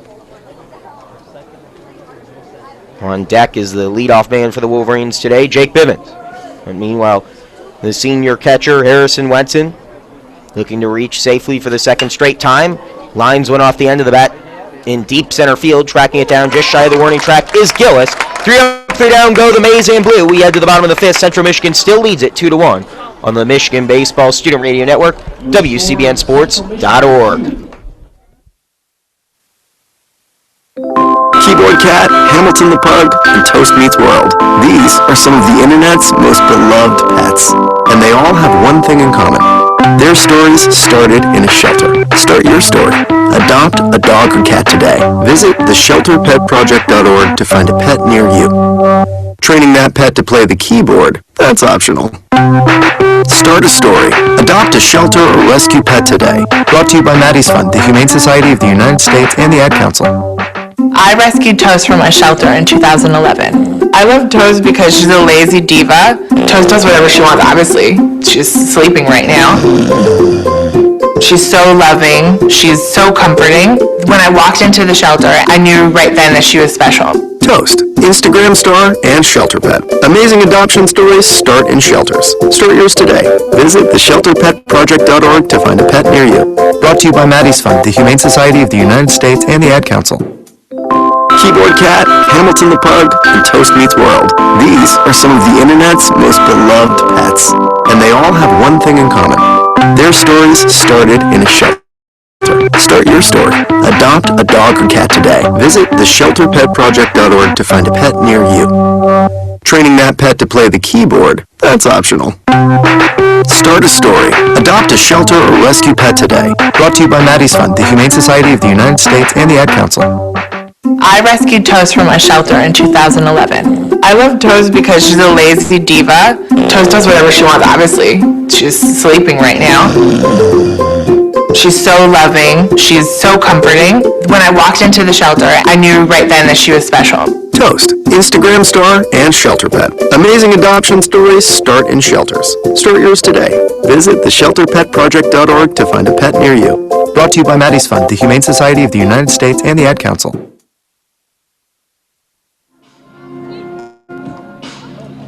Bottom of the fifth, Michigan trails Central Michigan here at Mount Pleasant's Stuyvesant Stadium on the campus of Central Michigan University. The Chippewas on top 2-1. As we start the bottom of the fifth, Jace Fantena back out there. A nice curveball in there for a called strike to start off the bottom of this inning against Nick Stakowski, who grounded out back in the third, or the second rather. The 0-1 is popped up on the infield. The third baseman, Lugbauer, underneath it, just along the third base line for the first out here in the inning. And Jace Fantena, since that conference on the mound, has responded very positively. Austin Batka is still out there getting loose, but Eric Bakich, no reason to take him out at this point here in the fifth. And we will bring the shift on once again with Jake Bivens playing in the infield grass about 3 feet from the infield dirt, and Christian Bullock, the right fielder, playing in the usual first base spot, hugging that first base line. The second baseman, Kerr, in his usual position. But it's the first baseman, Bivens, splitting the two, and right field wide open. If Hickey has the ability to drive it out to right field, he's going to get an inside-the-park home run at this point. With Slater playing in shallow depth, but right in the heart of center field. The third baseman, Drew Lugbauer, shaded in as well. They're playing for Hickey to lay down the bunt. The first two pitches miss the zone, as does that one. It's 3-0 to the third baseman, Hickey.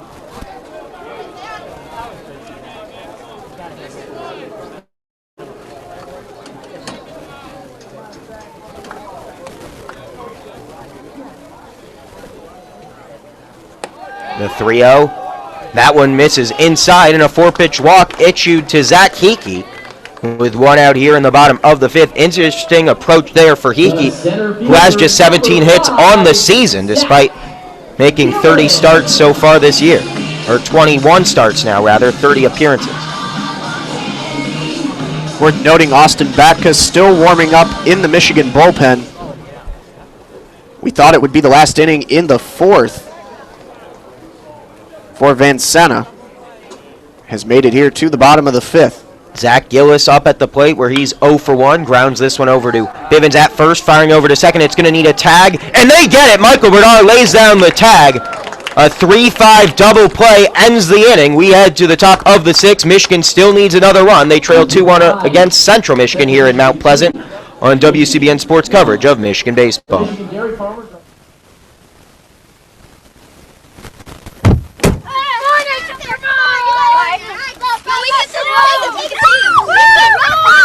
They'll challenge your authority. Seatbelt on. They'll try to break your will. They'll push you to the edge of your sanity. Because that's what kids do. But this car is your territory, not theirs. Defend it. Who makes the payments? Who cleans it? Who drives it? You do. That's who. And in here, your word is law. So when you say you won't move until everyone's buckled up, you won't budge an inch. Until you hear that click. Never give up until they buckle up. A message from the National Highway Traffic Safety Administration and the Ad Council. For more information, visit safercar.gov/kidsbuckleup.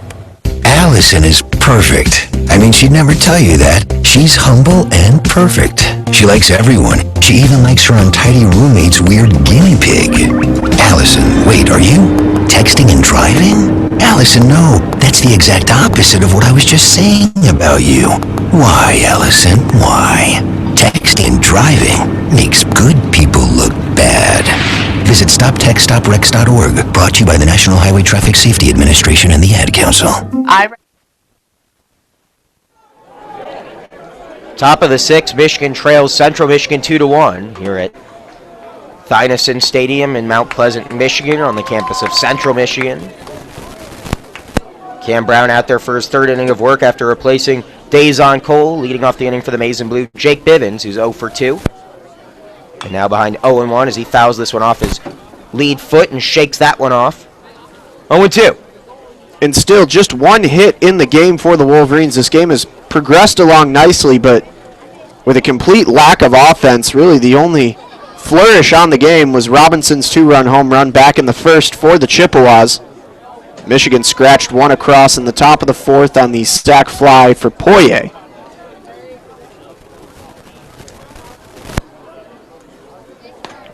Here in the top of the sixth, Bivens takes one outside, 1-2. And scratch that, it was Lewis, not Poirier, with the sac fly run.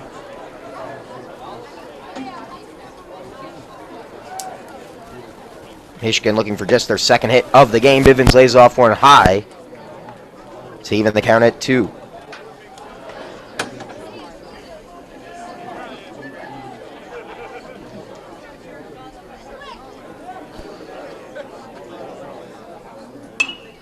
Bivens fouls that one up and out of play to stay alive in the batter's box.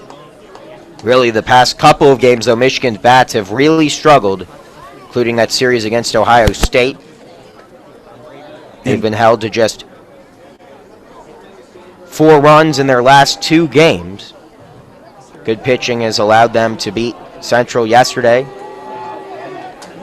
And what I was going to say is Bivens, just the microcosm of that struggle in the leadoff spot for the Wolverines, has really had his fair share of trife at the top of the order. Bivens gets one off the end of the bat. The second baseman, Sullivan, makes the stop after a couple of hops and fires it over to first to retire Bivens. Michigan has yet to get the leadoff man aboard in this game. In any inning, Johnny Slater, the 2-hitter, is also 0 for 2 today with a couple of ground outs. Perhaps he can be the spark for this Michigan offense that they so desperately need, because Jace Van Sena has pitched a really good game since giving up that early home run back in the first. And Brown has done a good job since having his struggles when he came in relief in the top of the fourth. Cruised through the fifth and one out now in the sixth. As Slater pops this one up into center field, underneath it is Gillis to make the play for out number 2. And that'll bring up Michael Berdar. Berdar walked back in the fourth. But Michigan needs a spark, and they need an answer with the bats in their hand at some point if they want to complete the sweep of the Chippewas this season.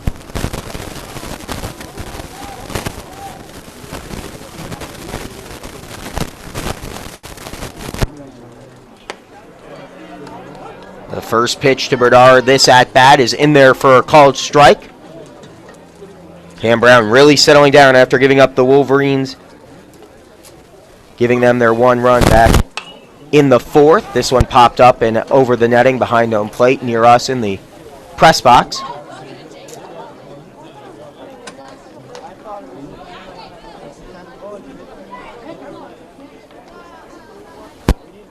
Oh, 0-2. Berdar asked to get defensive with the slugger Drew Lugbauer on deck. The 0-2 pitch. That one just misses low. Some of the infielders had started to track towards the dugout. They'll have to hold up for a moment, according to home plate umpire Matthew Romine. That one just missing low. Waiting on deck is Lugbauer, who has the only hit of the game for the Wolverines so far, a loop single into left. The 1-2 to Berdar, a breaking ball that just didn't break enough inside. Lugbauer, as you said, the man responsible for the lone hit, also leads the Wolverines with 11 home runs this season. But first, Berdar has to extend this inning. They count at 2-2. He swings and misses, but it's a drop third strike, and now Berdar will charge to first. He didn't realize it was dropped for a moment and got a late jump out of the box, but the throw from Crack to first is in time for the third out of the inning. The Wolverines go down, 3 up, 3 down. Once again, we head to the bottom of the 6th. Central Michigan on top, 2-1.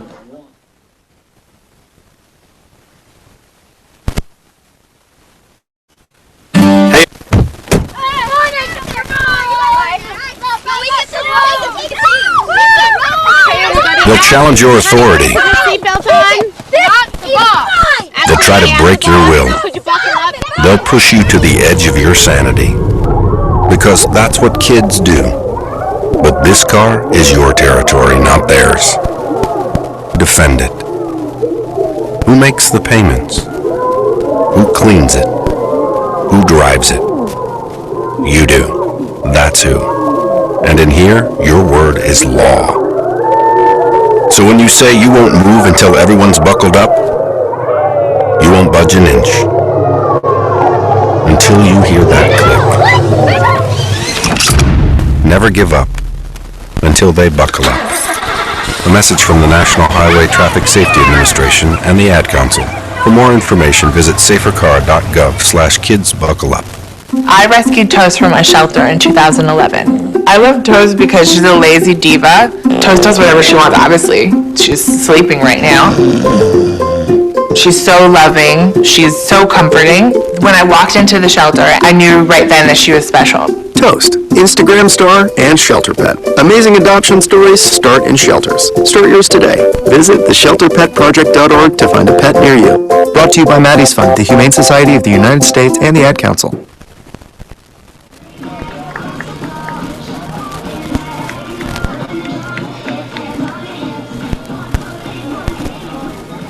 Alex Borglin will lead things off for the Chippewas here in the bottom of the 6th. Central Michigan leading the Michigan Wolverines 2-1. I'm Leo Blavin alongside me, Jeremy Parks, here at Thynesen Stadium in Mount Pleasant, Michigan, just off the campus of Central Michigan University. The second of 2 straight midweek meetings between these two sides. Michigan won the first meeting of the year back on March 29th, 13-4. Yesterday, a much closer affair at Ray Fisher Stadium. The final score 4-2 here today. The Chippewas looking for some revenge in their second straight win against the Wolverines on their home turf here at Thynesen Stadium. Borglin leading things off. He's behind, though, 0-2 against Jace Van Senna, back out there for his 6th inning of work. The 0-2 fouled up and out of play. We'll do it again at 0-2.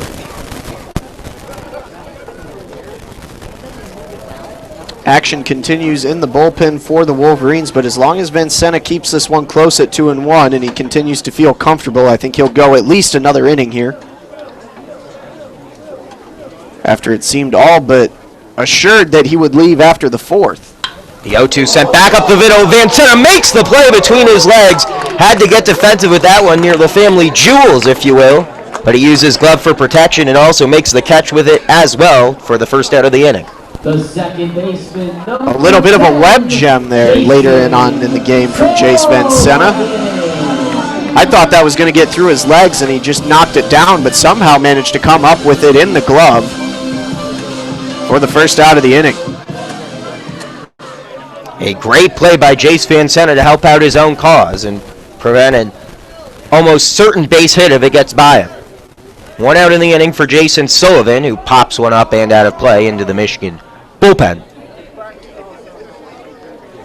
As always, we encourage you to tweet us at WCBN Sports during the broadcast. We always appreciate fan interaction, questions, or comments. We like to know where people are listening from, too. So if you're listening from an exotic location or just in Ann Arbor, let us know at WCBN Sports on Twitter. The 0-1 pitch misses in the dirt to even the count at 1-1. Feel free to drop a subscribe on YouTube.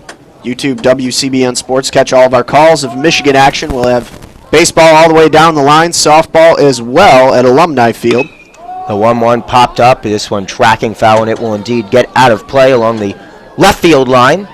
The Big Ten tournament for softball will be hosted at the Alumni Field in Ann Arbor, but if you can't make it down to the ballpark, be sure to turn into Kevin Klein and Morris Fabry's coverage of Michigan softball all weekend as the Wolverines look to win the Big Ten tournament and secure their ticket to the NCAA tournament, even though it certainly seems like a formality at this point that they will get a bid. You win the tournament and you're in, just as the case in baseball. A liner in towards center field. Slater tracks it down for the second out of the inning off the bat of Jason Sullivan.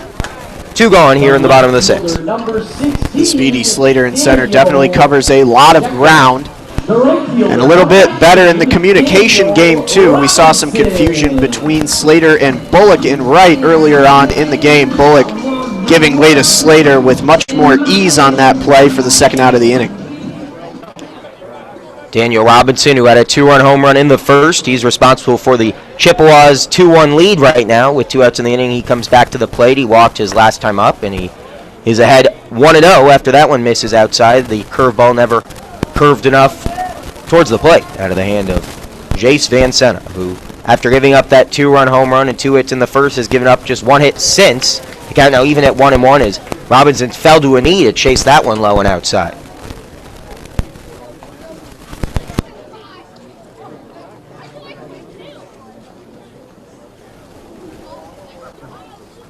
The 1-1 misses high and outside. Harrison Wentz is not able to hang on to it with the glove. 2-1. When 2 outs in the inning, the base is empty for Daniel Robinson. Is Chippewas leading the Wolverines 2-1 here in Mount Pleasant's Thynesen Stadium.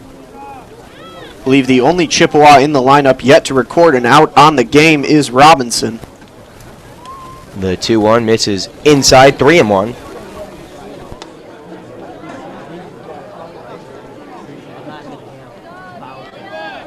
If my scoring is correct, you are as well. 2 outs in the inning, the 3-1 from Van Senna. 2 Robinson in there for a called strike over the outside part of the play. Robinson had already tossed his back towards the Central Michigan dugout. Umpires don't like that, so we'll see if the strike zone is extended here for Matthew Romine.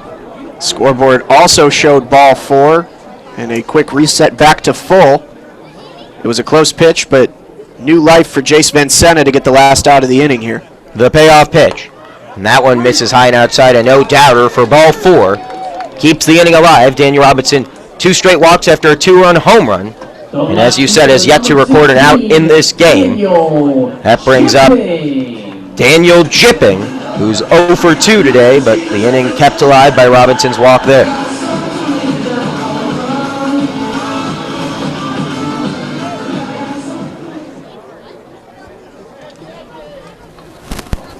And Eric Bakich comes out, and this may be the end of the day for Van Senna, who shakes his head a few times. I think he's frustrated with perhaps missing the zone on that last pitch, but his day is done. Van Senna hesitant to come out of the game, but it will be, I believe, Austin Batka coming in to replace him. Van Senna visibly upset with himself, hoping to get out of the 6th inning, but he pitched very well today after that 2-run home run.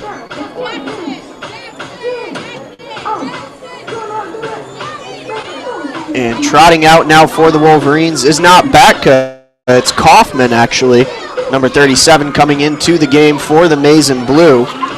Carl Kaufman enters, and Jace Van Senna exits, going 5 2/3, giving up 3 hits and 2 runs. We'll come back with more on Kaufman in a moment. The Central Michigan Chippewas lead at 2-1 with 2 outs here in the bottom of this post. Student radio coverage on WCBNSports.org.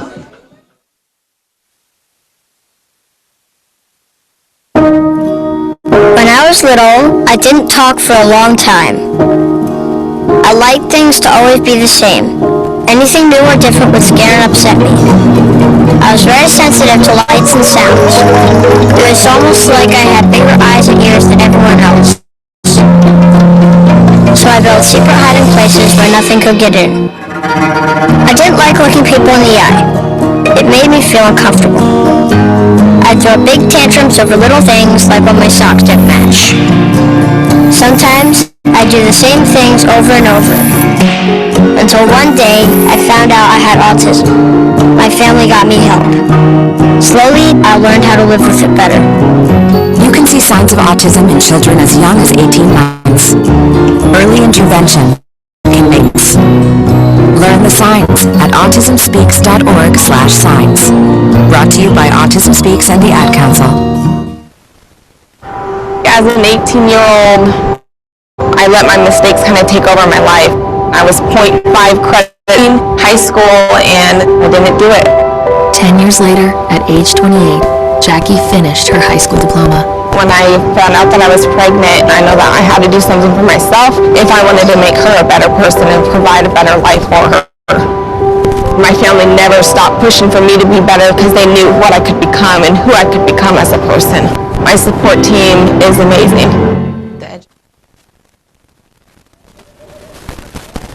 Carl Kaufman on the rubber for the Wolverines, replacing the starter Jace Fanceno, who went 5 2/3. There's still 2 outs here in the bottom of the 6th.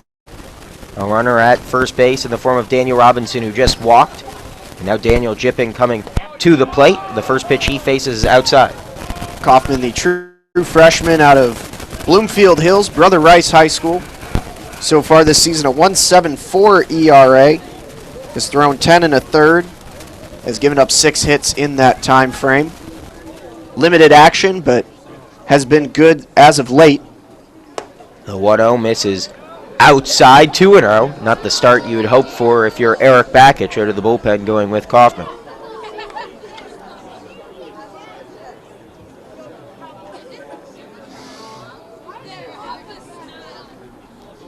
The 2-0 with 2 outs in the inning is popped up in the infield. Jimmy Kerr tracking back, and he will make the path easier for the shortstop Michael Bernard to track it down in the shallow center field grass for the third and final out of the inning. Nice relief appearance by Kaufman. Faces one batter and gets him to pop out. That sends us to the top of the 7th. Central Michigan still leads it 2-1. Can the Maize and Blue Bats come to life? Find out next on WCBN Sports Coverage.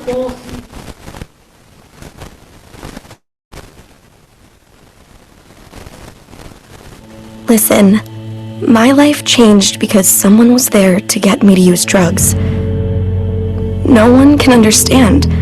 Whether or not they've struggled with addiction themselves, people seem to think that having someone who will listen is gonna help make it better. I'm realizing that I need help. I'm listening. I need help. I'm realizing that I think that having someone who will listen is going to help make it better. Whether or not they've struggled with addiction themselves, people seem to understand. No one can get me to use drugs. My life changed because someone was there to listen. 1 in 7 Americans will struggle with addiction during their lifetime. Want to know how you can help? Go to heretolisten.com for tips and tools to help turn addiction around. A public service announcement brought to you by the Ad Council. Allison is perfect. I mean, she'd never tell you that. She's humble and perfect. She likes everyone. She even likes her untidy roommate's weird guinea pig. Allison, wait, are you texting and driving? Allison, no. That's the exact opposite of what I was just saying about you. Why, Allison?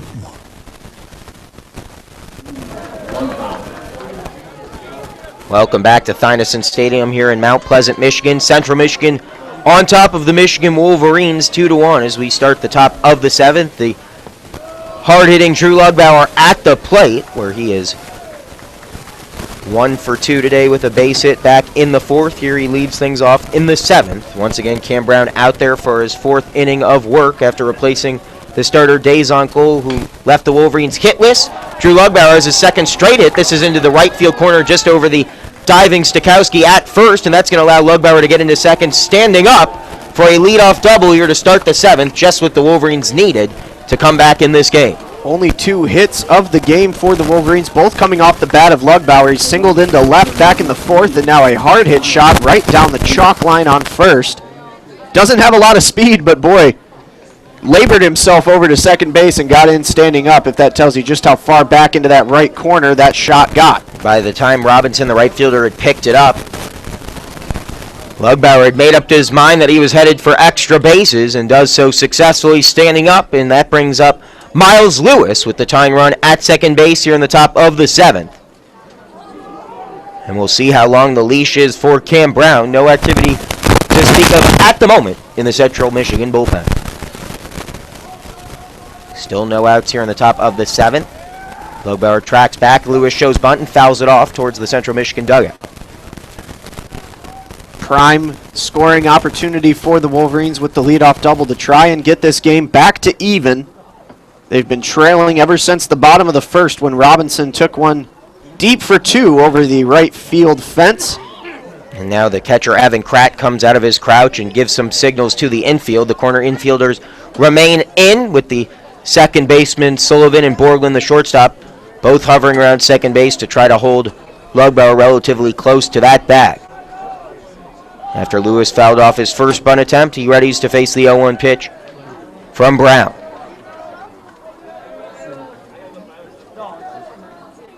Shows bunt once again, pulls back at the last second as that one misses low and outside, 1-1, and that's exactly what Central Michigan is hoping to get more out of from Brown, keeping it outside and low, making it extremely difficult for Lewis to lay down a bunt that he could potentially leg out for a base hit, especially with the third baseman, Hickey, playing in the shallow infield grass. Brown sets from the stretch and delivers the 1-1 high and outside this time, 2-1. Has to be careful here. The last thing he wants to do is allow the first two at-bats this inning to reach base safely. After Lugbauer lined a double down the right field line to start off the inning, he represents the tying run at second for Miles Lewis, who's at the plate, with the count in his favor at 2-1, and Nick Poirier on deck. And Lewis also, as you mentioned, has that good speed coming out of the batter's box as well. Any bunt that he lays down, he's liable to get quickly down that first base line.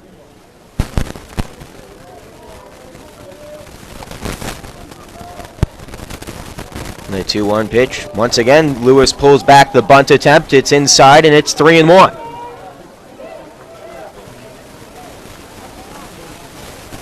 The corner infielders remain in here. Big moment in the game with Michigan down 2-1 here in the top of the seventh. No outs. A runner at second, and Miles Lewis ahead in the count 3-1 with Nick Poirier, the next batter that Cam Brown will face.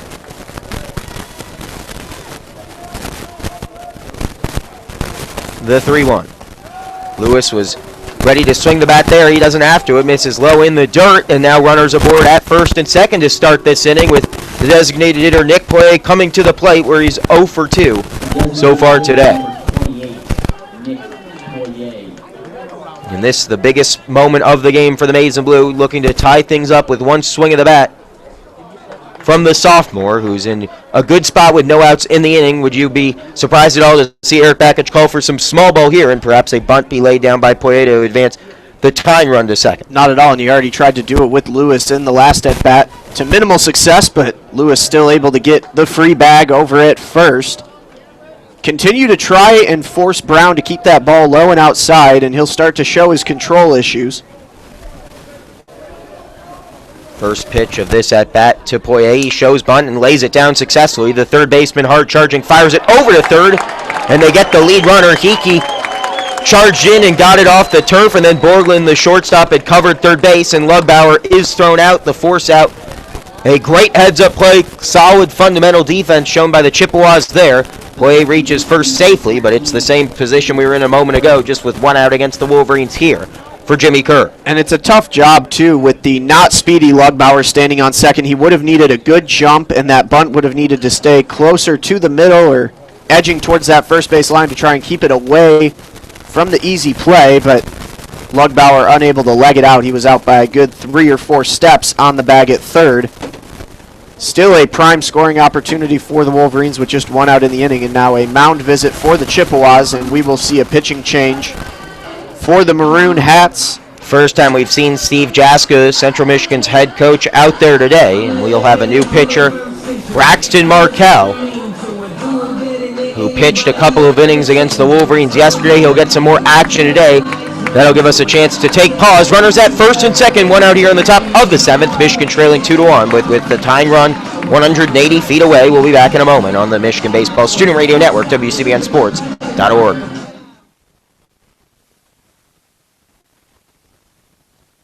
Listen, my life changed because someone was there to get me to use drugs.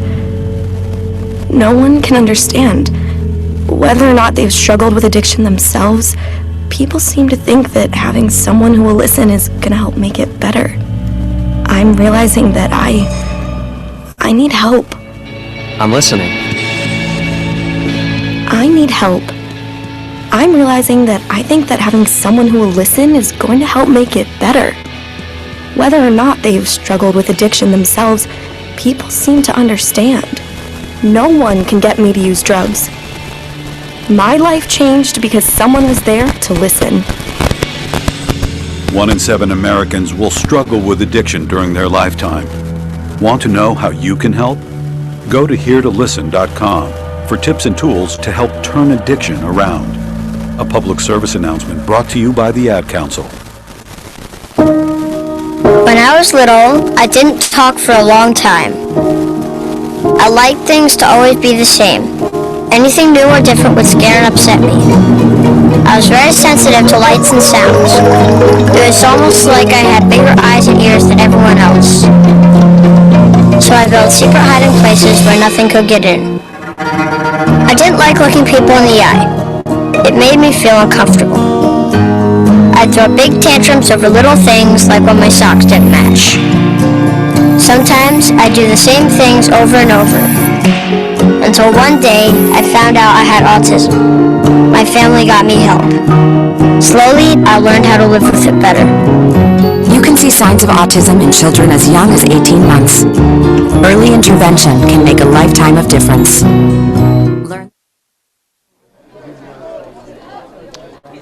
Still in the top of the 7th, Michigan trailing Central Michigan 2-1. Jimmy Kerr at the plate for the Wolverines, with runners at first and second, one out for the new pitcher, Braxton Markell. The runners both going, and they're both going to dive in safely. The double steal worked to perfection there. And all of a sudden, Michigan has Miles Lewis at third and Nick Poirier at second. Just what the doctor ordered coming out of the pitching change for the Maize and Blue. Braxton Markell, as you said, threw a little bit yesterday for the Chippewas, 1 inning, and on the season, opponents are hitting .460 against the junior out of the Woodlands, Texas, the southernmost player on this Central Michigan roster. He pitched an inning yesterday, facing 3 batters and giving up a walk.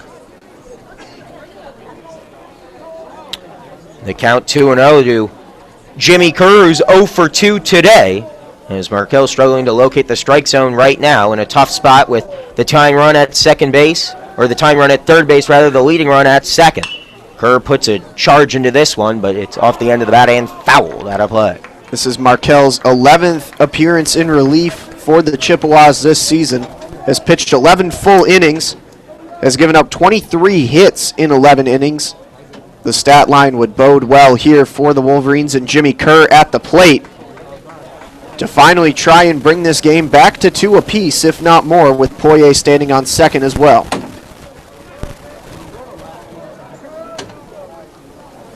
Runners at second and third, the 2-1 pitch up coming to Jimmy Kerr. He shows bunt, lays it down the first base line. That's going to allow Lewis to score. Poirier blows off the sign at third, and he will be tagged out at home.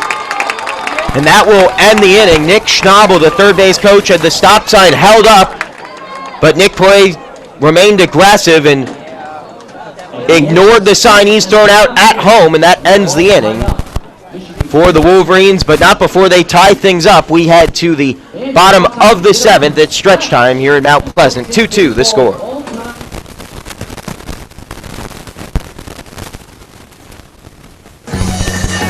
Attention men under the age of 35. You know what really impresses the ladies? When a guy has a few drinks and later gets pulled over for buzzed driving.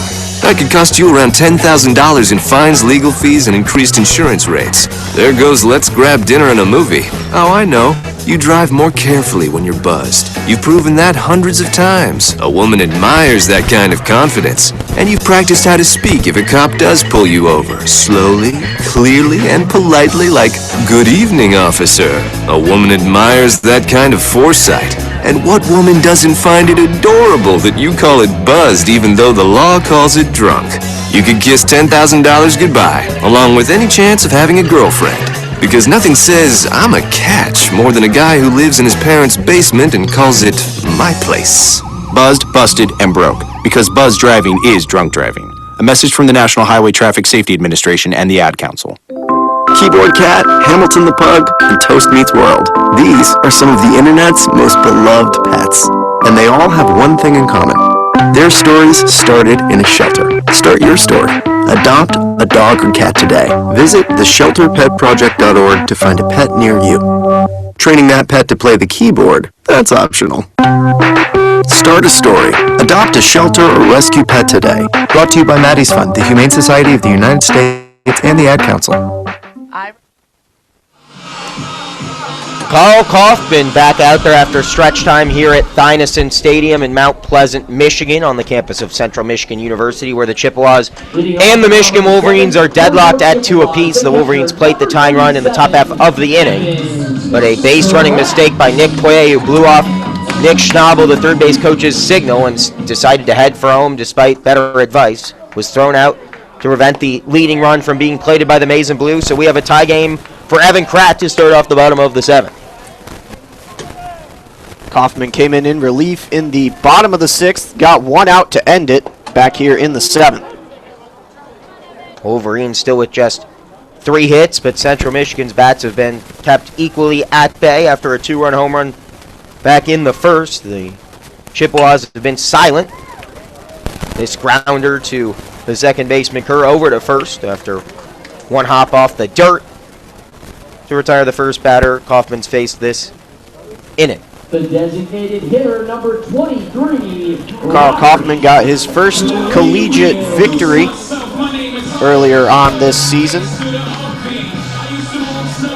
That one coming on April 11th against the Eastern Michigan Eagles. Continuing to roll here for the Wolverines in the bottom of the 7th with 1 out now. 1 out in the inning for Robert Greenman, the designated hitter. Greenman flew out to left in the 2nd inning. Grounded on a check swing back to the pitcher in the 4th. He takes a second pitch of the at-bat strike to even the count at 1 apiece. Greenman, usually the starting catcher for the Chippewas, takes the 1-1 pitch, just missing inside, 2-1.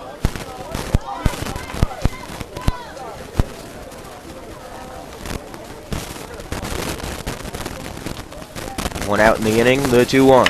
Grounded back up the middle. Kaufman not able to play it behind his back, and Greenman extends the inning with a base hit. His first of the game, and now the leading run at first base. The first baseman, number for Nick Stokowski. Well hit shot right back up the center of the infield, getting underneath the extended glove of Kaufman. First hit for the Chippewas in a good while, just their 4th of the game. However, they are out hitting the Wolverines, who only have 2 hits on the board, both coming off the bat of Drew Lugbauer. Yeah, the 4th hit of the game, as you mentioned, and just the first since the 4th inning. Michigan, meanwhile, a correction has also been made on the scoreboard, but still with just 2 hits in this game. And another pitching change appears to be upcoming with Eric Bakich headed to the mound, which means we will step away as well. A runner at first base, 1 out here in the bottom of the 7th. Carl Kaufman's afternoon is done. It's a tie game here at Thynesen Stadium, 2-2.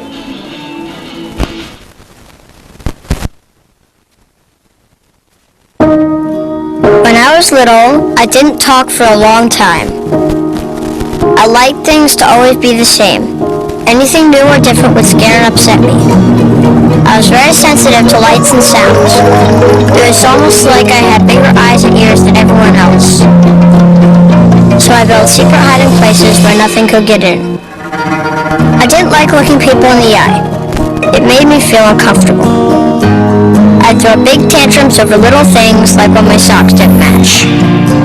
Sometimes I'd do the same things over and over. Until one day, I found out I had autism. My family got me help. Slowly, I learned how to live with it better. You can see signs of autism in children as young as 18 months. Early intervention can make a lifetime of difference. Learn the signs at autismspeaks.org/signs. Brought to you by Autism Speaks and the Ad Council. As an 18-year-old, I let my mistakes kind of take over my life. I was 0.5 credits away from completing high school, and I didn't do it. 10 years later, at age 28, Jackie finished her high school diploma. When I found out that I was pregnant, I know that I had to do something for myself if I wanted to make her a better person and provide a better life for her. My family never stopped pushing for me to be better because they knew what I could become and who I could become as a person. My support team is amazing. The educational director, my sister, and even my 7-year-old daughter has just been more than the support that I could ask for. I've been given an opportunity, and I'm just thankful for it. No one gets a diploma alone. If you're thinking of finishing your high school diploma, you have help. Find free adult education classes near you at finishyourdiploma.org. That's finishyourdiploma.org. Central Michigan hosting the Wolverines today in this third and final meeting this year. We're in the bottom of the 7th. One out in the inning, a runner at first base in the form of Robert Greenman, who singled off of Carl Kaufman. The new pitcher, William Tribuker, the left-handed 6'3", 210-pound sophomore from San Clemente, California. And we have a pinch hitter as well, Grant Frazier. But first, Jeremy, why don't you tell us about Will Tribuker? Tribuker building off a strong freshman campaign in which he went through 39 innings and through a 5.31 ERA, has thrown 28 2/3 so far this season. Opponents hitting just .229 against him. He's 3-1 in the win-loss column. Trying to keep the hold on here for the Wolverines with the score knotted up at 2 in the bottom of the 7th. Grant Frazier pinch hit for Zach Hickey and replaced him at third base yesterday. The same happening today. He was 0 for 2 last night, looking to help the Chippewas take back the lead here in the 7th after a 2-run home run off the bat of Daniel Robinson to start the game in the first. Gave the Chippewas a 2-0 lead. The Wolverines added one back in the 4th, and they tied it up in the top half of this 7th inning to tie up the game. Got to think Steve Jaska and the Chippewas just trying to change a little something up in the lineup here, trying to break this deadlock by putting in Frazier in the pinch hitting spot, a 286 hitter on the season. Not a lot of power numbers, has only driven in 4 runs on the season, has an on-base percentage of .333. And he'll actually be replacing the first baseman Nick Stakowski. He takes a strike called, the count now 2-1.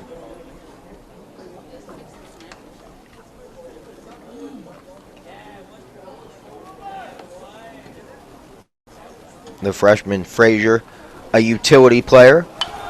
Fouls one off into the netting behind home plate. Will do it again now at 2-2. Tribuker with that tall stance on the rubber. Brings it with a hard lefty delivery. A good lefty-righty matchup here in the bottom of the 7th. The count at 2-2, one out in the inning. A runner at first base represents the lead for the Chippewas. The 2-2 from Tribuker.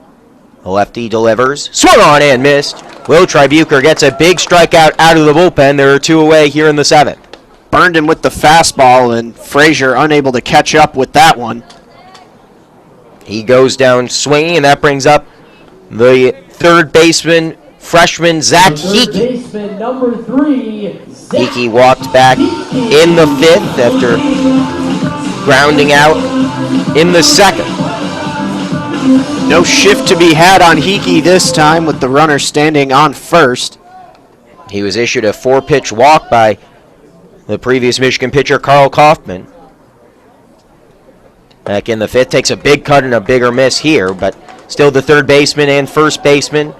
Jake Bivens at first, Lugbauer at third, playing in on the infield grass, prepared for a high chopper or perhaps even a bunt for a hit attempt with 2 outs in the inning and a runner at first in this 2-2 game between Michigan and Central Michigan here in the bottom of the 7th at Thynesen Stadium in Mount Pleasant. The 0-1. Bunt shown, pulled back, but it's a breaking ball in there for a called strike.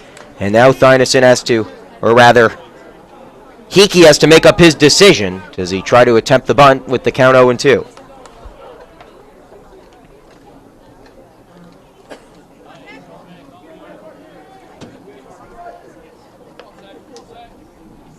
The corner infielder's in. Pickoff coming. No tag needed. It's Been 3 pitchers on the afternoon for Michigan. Jace Van Senna started things off. Carl Kaufman came in relief back in the 6th. And now Will Tribuker. The first lefty Central Michigan has faced in this game. And he's looking for back-to-back strikeouts to get out of the inning. The 0-2. Hickey just holds off that curveball out of the zone. 1-2. That one was down and low in the dirt. And Wenson's so good at getting in front of pitches, so quick to release the mask and the helmet, stay on top of it, and keep runners planted on the bags. 2-2 game activity in both bullpens right now. As Braxton Merkel, currently the pitcher for the Chippewas, but his day perhaps done. Meanwhile, William Tribuker with an inning still to finish. A 1-2 count against Zach Hickey with 2 outs here in the bottom of the 7th, runner at first in this 2-2 game. And another pickoff throw coming, just trying to get back in a rhythm is Will Tribuker.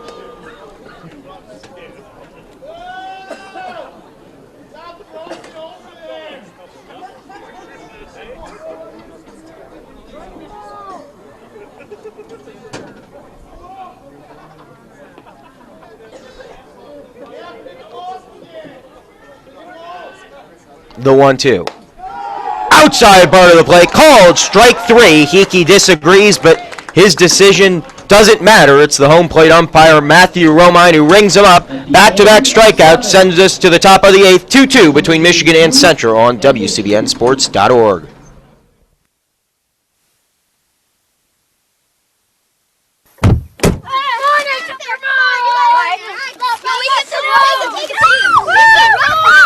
They'll challenge your authority. Seatbelt on. Not the box. They'll try to break your will. They'll push you to the edge of your sanity. Because that's what kids do. But this car is your territory, not theirs. Defend it. Who makes the payments? Who cleans it? Who drives it? You do. That's who. And in here, your word is law. So when you say you won't move until everyone's buckled up, you won't budge an inch. Until you hear that click. Never give up until they buckle up. A message from the National Highway Traffic Safety Administration and the Ad Council.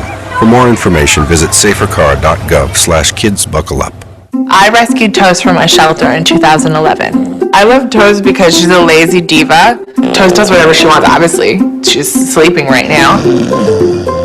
She's so loving. She's so comforting. When I walked into the shelter, I knew right then that she was special. Toast, Instagram star and shelter pet. Amazing adoption stories start in shelters. Start yours today. Visit theshelterpetproject.org to find a pet near you. Brought to you by Maddie's Fund, the Humane Society of the United States, and the Ad Council.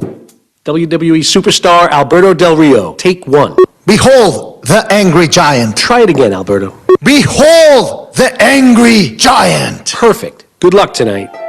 Behold the angry giant. Yay! Read me another one, Dad. This is WWE superstar Alberto Del Rio. It only takes a moment to make a moment. Take time to be a dad today. Visit fatherhood.gov. Brought to you by the U.S. Department of Health and Human Services and the Ad Council.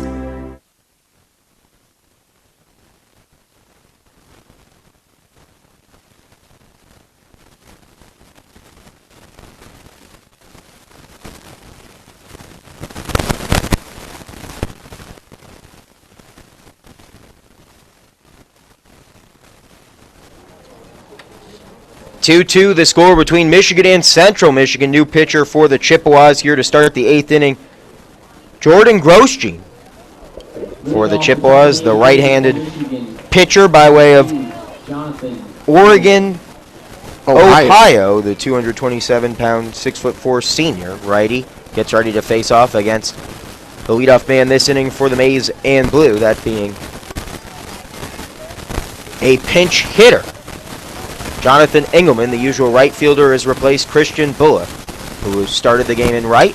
And right off the bat, into center field goes Engelman, and Gillis able to make the play for out number 1.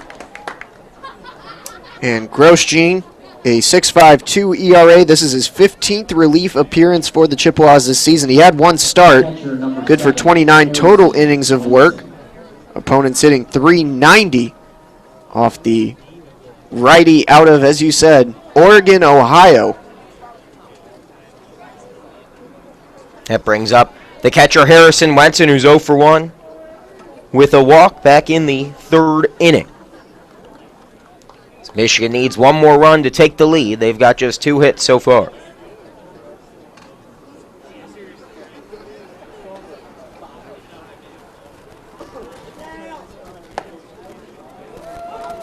First pitch to Harrison Wenson, a called strike. Still trapped in a deadlock here. Both sides trying to get the lead run. The 0-1. Swung on and fouled behind the net, now 0-2. It was 2-1 from the 4th inning on, and Michigan finally tying it back in the top of the 7th. The 0-2 pitch upcoming between the new pitcher and Harrison Wenson. Wenson lays off that one outside for a ball. 1-2. Both teams taking this non-conference game extremely seriously. We've seen a couple strategic substitutions made. Neither team seems to be resting any bullpen arms, as we see the senior Jordan Grosjean out there now. He delivers the 1-2 with 1 out in the inning. Off the end of the bat will be popped up into the infield. The second baseman, Sullivan, makes the catch in the shallow outfield grass. 2 outs here in the top of the 8th. 2-2 the score. Interesting note on the new pitcher, Jordan Grosjean. In 2016, which would have been his junior season, he was honored as the team's most improved player. He led Central Michigan last year in appearances with 26. As we said, this already his 15th relief appearance so far this season, and he had one start earlier this year. 2 outs in the inning for Jake Bivens, who's 0 for 3 so far with 3 groundouts. Continuing to struggle as his batting average has plummeted in the leadoff spot in place of the usual leadoff man, Akeo Thomas, who has been out since April 21st with that hand injury. The 0-1 is in the dirt, 1-1. Bivens now sub 260. Really needs to get back to basics here. Just poke one anywhere around the green. The 1-1 is popped up and out of play along the third baseline, 1-2. Again, Michigan has just 2 hits so far today, both off the bat of Drew Lugbauer, who had a single back in the 4th to left, and then a leadoff double in the 7th, which eventually resulted in a run, although not off of his own legs, and tied the game 2-2. 2 outs in the inning, the 1-2. Popped up and out of play. And the bat came loose out of the grip of Jake Bivens as he shakes the hands off, gets some more pine tar. Via the stick over by the Michigan dugout, trying to regain that grip.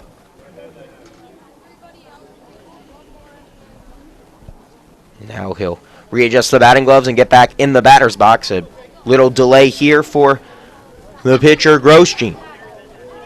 As Bivens steps back in the lefty batter's box. The count 1-2, 2 outs here in the top of the 8th. 2-2 the score between Michigan and Central Michigan. The 1-2. Inside, nearly got a piece of Bivens. It did not. 2-2.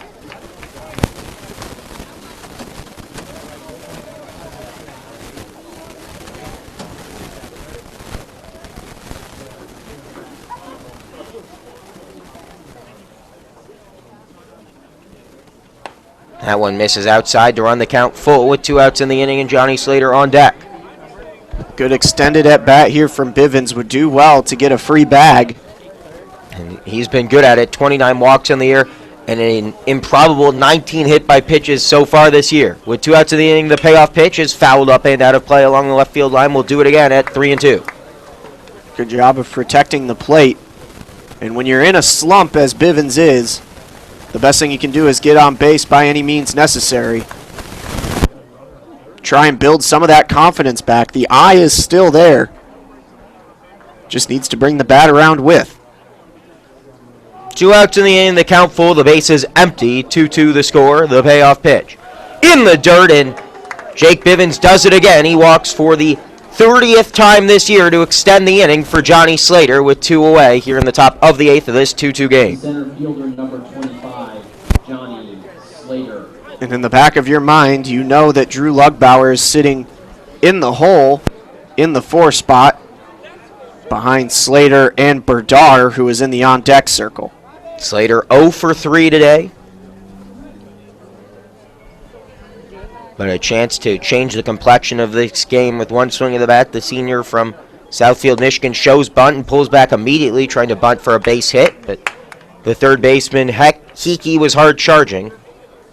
And the pitch outside, but caught enough of the plate for a called strike despite Slater's pullback.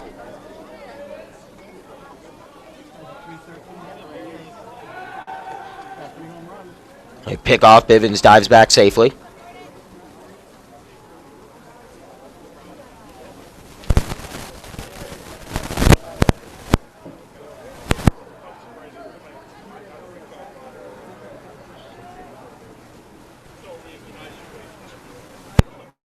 The 0-1, a pickoff that Slater doesn't show at, and also allows Jake Bivens to return to first safely. Wouldn't be surprised at all to see Bivens have the green light here. Try to get himself in scoring position. He represents the leading run at first base in the 8th. Another pickoff goes off the back of Bivens. He gets back safely. Bivens is 20 for 24 on stolen base attempts so far this year. As a team, the Wolverines have converted 83% of their stolen base attempts.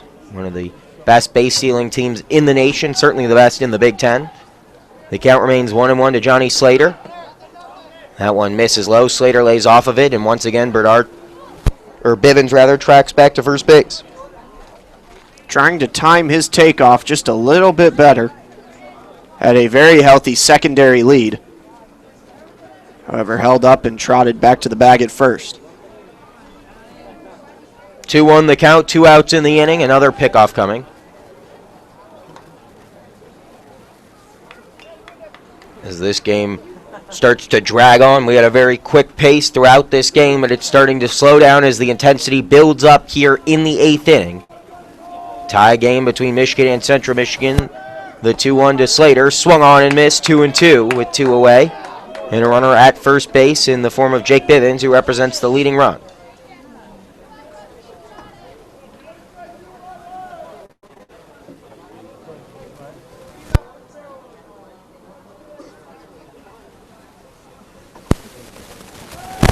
Another pickoff, doesn't even need a dive or a tag, as Bivens was comfortably back safely.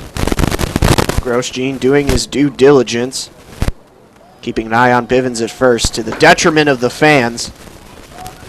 The count remains 2-2 to Johnny Slater, who's 0 for 3 today. Grosjean, once again, another pickoff. Really doing their best to keep Jake Bivens at first base. They still have a pitch to waste if they want to try another pitch out. Slater readies to face the 2-2 from Grosjean. On its way and sent foul down the first base line. Foul off should enable roughly, give or take, 4 more pickoff throws from Grosjean over to first before he readies another offering.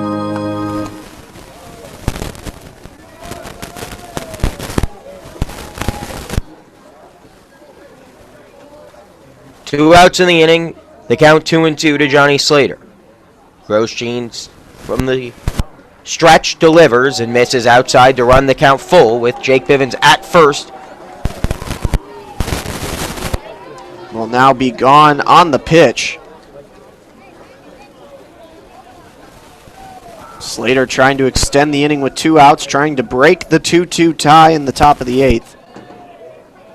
Grosjean trying to get the Chippewas back to the bottom of the inning to do some offensive damage of their own. 2 outs, the payoff pitch upcoming to Johnny Slater. Bivens will go, and that one in there, breaking ball called strike 3. Slater keeps the bat on his shoulder. That sends us to the bottom of the 8th, still tied 2-2 between Michigan and Central Michigan. Eric Bakich not happy with that call. We'll let you know if he has any words for the home plate umpire when we come back on WCBN Sports coverage of Michigan baseball.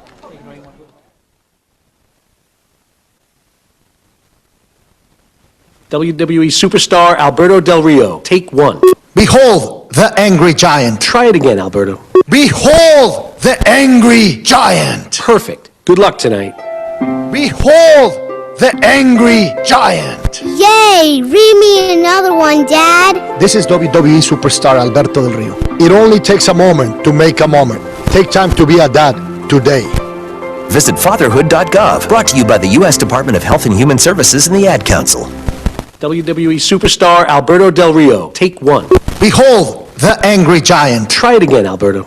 Behold the angry giant. Perfect. Good luck tonight. Behold the angry giant. Yay! Read me another one, Dad. This is WWE superstar Alberto Del Rio. It only takes a moment to make a moment. Take time to be a dad today. Visit fatherhood.gov, brought to you by the U.S. Department of Health and Human Services and the Ad Council.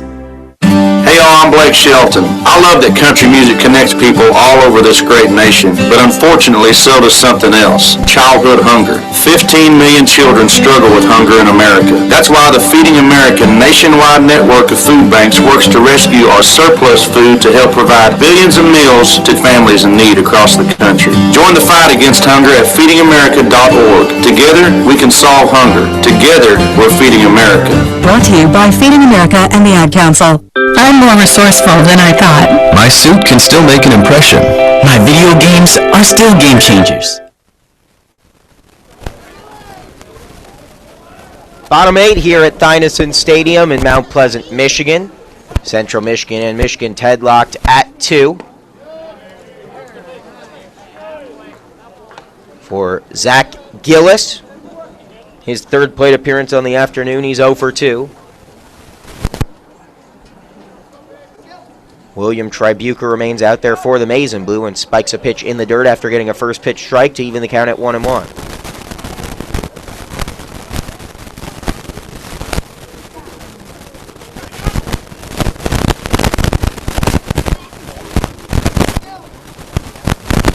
The 1-1 pitch misses high and inside 2-1. This is a much bigger game for Michigan than it is Central Michigan. The Wolverines still have aspirations of hosting an NCAA tournament regional, but at the RPI they currently sit, which is 36, they can't afford to drop any games to a +5, +100 RPI team like Central Michigan. Meanwhile, the Chippewas, well, it would certainly be a good win for the program. Their only chance of making the NCAA tournament is by winning the MAC tournament later this month.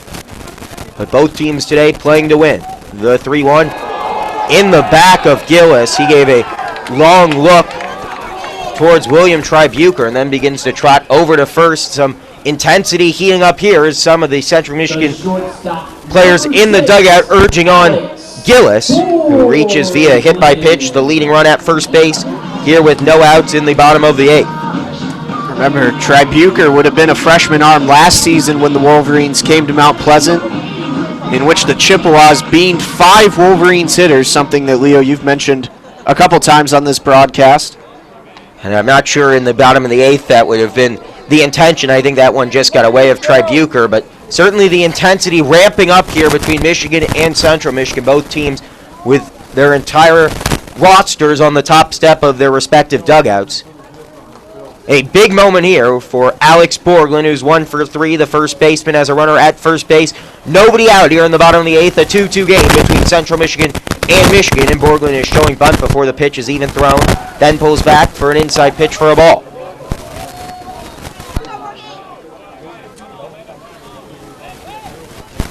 High drama in Mount Pleasant, a conference on the mound between Berdar, the third baseman Lugbauer, and the pitcher William Tribuker in his second inning of work after replacing Carl Kaufman. Jace Van Sena got the start, went 5 2/3, giving up 2 earned runs, both on a 2-run home run off the bat of Daniel Robinson all the way back in the first inning. That's the only 2 runs the Chippewas have plated. Michigan has plated 1 in the 4th and 1 in the 7th to tie up the game. Now we stand at 2-2 as that pitch is in at the hands 2-0 to Borglund. And that's going to bring the pitching coach for the Wolverines, Sean Kenny, out to the mound to conference with his reliever, the sophomore. Has got himself in a bit of trouble, and a favorable count to Alex Borglund certainly has to please their head coach, Steve Jaska. A tough spot here for Tribuker. And depending on how the inning fares here for the Wolverines, if Central Michigan's able to scratch one across, it'll be down to the last 3 outs for the Maize and Blue in the top of the 9th. Michigan's looking at Berdar, Lugbauer, and Lewis due up in the 9th. A good production spot for Michigan if they're able to get out of this inning scathed or unscathed. As the sun continues to fade into the backdrop here in Mount Pleasant Thynesen Stadium. Perhaps time running out for the Wolverines. It's a 2-2 game as it stands, but William Tribuker has got himself in some trouble. A 2-0 count against Alex Borglund, with the leadoff man aboard via a hit by pitch. Borglund once again shows bunt, pulls back, takes the 2-0 low, 3-0. And now Tribuker just needs a good comeback pitch here in the 3-0. Put one right across the plate. You have to think Borglund's waiting for it. Perhaps he has the green light to swing at 3-0. With a runner at first, the 3-0 pitch. He pulls back, and it misses high and inside for a ball. A 4-pitch walk to Alex Borglund. And the leading run is at second base in the form of Zach Gillis, who was hit by a pitch to start the inning. Back-to-back free bases granted, and Eric Bakich is going to come out to the bullpen to end William Tribuker's day. Here in the bottom of the 8th in a 2-2 game, runners at first and second for the Chippewas. Nobody out. We'll be back in a moment on WCBN Sports coverage of Michigan baseball.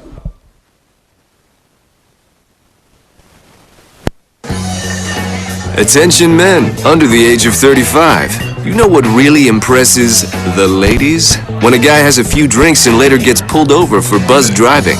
That could cost you around $10,000 in fines, legal fees, and increased insurance rates. There goes let's grab dinner and a movie. Oh, I know. You drive more carefully, buzzed. You've proven that hundreds of times. A woman admires that kind of confidence. And you've practiced how to speak if a cop does pull you over. Slowly, clearly, and politely like, "Good evening, officer." A woman admires that kind of foresight. And what woman doesn't find it adorable that you call it buzzed even though the law calls it drunk?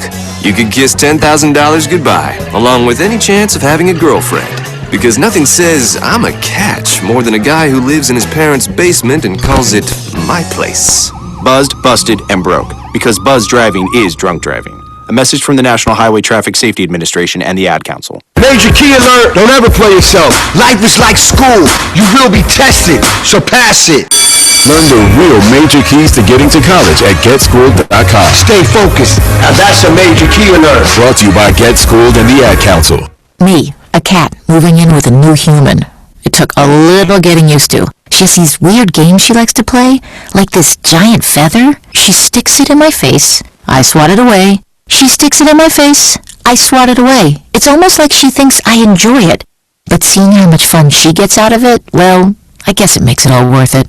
Humans. A person is the best thing to happen to a shelter pet. Be that person. Adopt. Brought to you by the Ad Council and the ShelterPetProject.org. Bottom 8 here at Thynesen Stadium in Mount Pleasant, Michigan, on the campus of CMU. The Chippewas and Michigan tied at 2 apiece. We're in the bottom of the 8th. Runners at first and second. Still nobody out. A new pitcher coming out for the Wolverines. It's Keith Lehman, the righty. Stands in at 6'1", 185 pounds, a senior from Western Springs, Illinois. What can fans expect, Jeremy Parks, of the new pitcher, Lehman? Lehman's 8th relief appearance on the season for the Wolverines brings a good bit of power out of that righty arm. Going to try and bring some velocity into the game here in the bottom of the 8th inning for the Maize and Blue. Got a 1.42 ERA coming into today's game. Although he has the smallest sample size of any pitcher we've seen so far, he's thrown just 6 1/3 of work. Opponents hitting 150 against him in that time. And I would be absolutely shocked if Jason Sullivan doesn't attempt to lay down the bunt with the leading run at second base. A runner at first as well with the leading man, Zach Gillis. Borglund at first. Lehman sets with the corner infielders in, and Sullivan already showing bunt. He tries to lay it down. Double steal on the throw to third base, and the tag is made in time A great play by Harrison Wentz, and he fired it down to Bernard, who was covering third from his shortstop position, and they gunned down Gillis on the double steal try. Gillis is adamant that the glove never touched him. And so is head coach Steve Jaska, and I have to say, from our vantage point, I think they may have a case. It looked as though it was a good slide from Gillis, trying to get around the backside of Berdar. And now a conversation with the third base umpire, Andy Joseph, who made the call at the bag. So tough to tell from our vantage point, but I did think that the throw forced Berdar to tag him in the chest area, which would lead me to think that the right hand of Gillis may have got there safely, but it doesn't matter. All that matters is the third base umpire, Andy Joseph, called him out. Coming towards third base, it looked as though Gillis had made the slide, trying to come around the back. That left hand sweeping for that back top corner of the base at third, and it seemed as though the glove, at least as you said from our vantage point, may have very well missed the runner Zach Gillis. The call will stand, and yeah, Steve Jaska can complain all he wants, just perhaps trying to fire up his team even more. The double steal does advance, though. Alex Borglund to second base.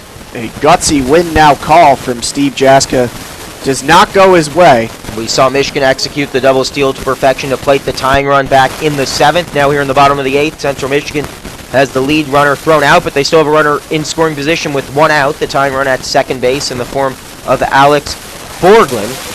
A called strike against Jason Sullivan. The count now even at 1-1. A great throw, though, by Harrison Wenson, and great awareness to get the lead man out at third. Absolutely. There's a reason that Wenson stays in the lineup just about every game, and it's for that arm behind the plate. The awareness to get the ball down to third in time, incredible. Off the end of the bat and fouled out of play off the bat of Jason Sullivan. 1-2 against Keith Lehman.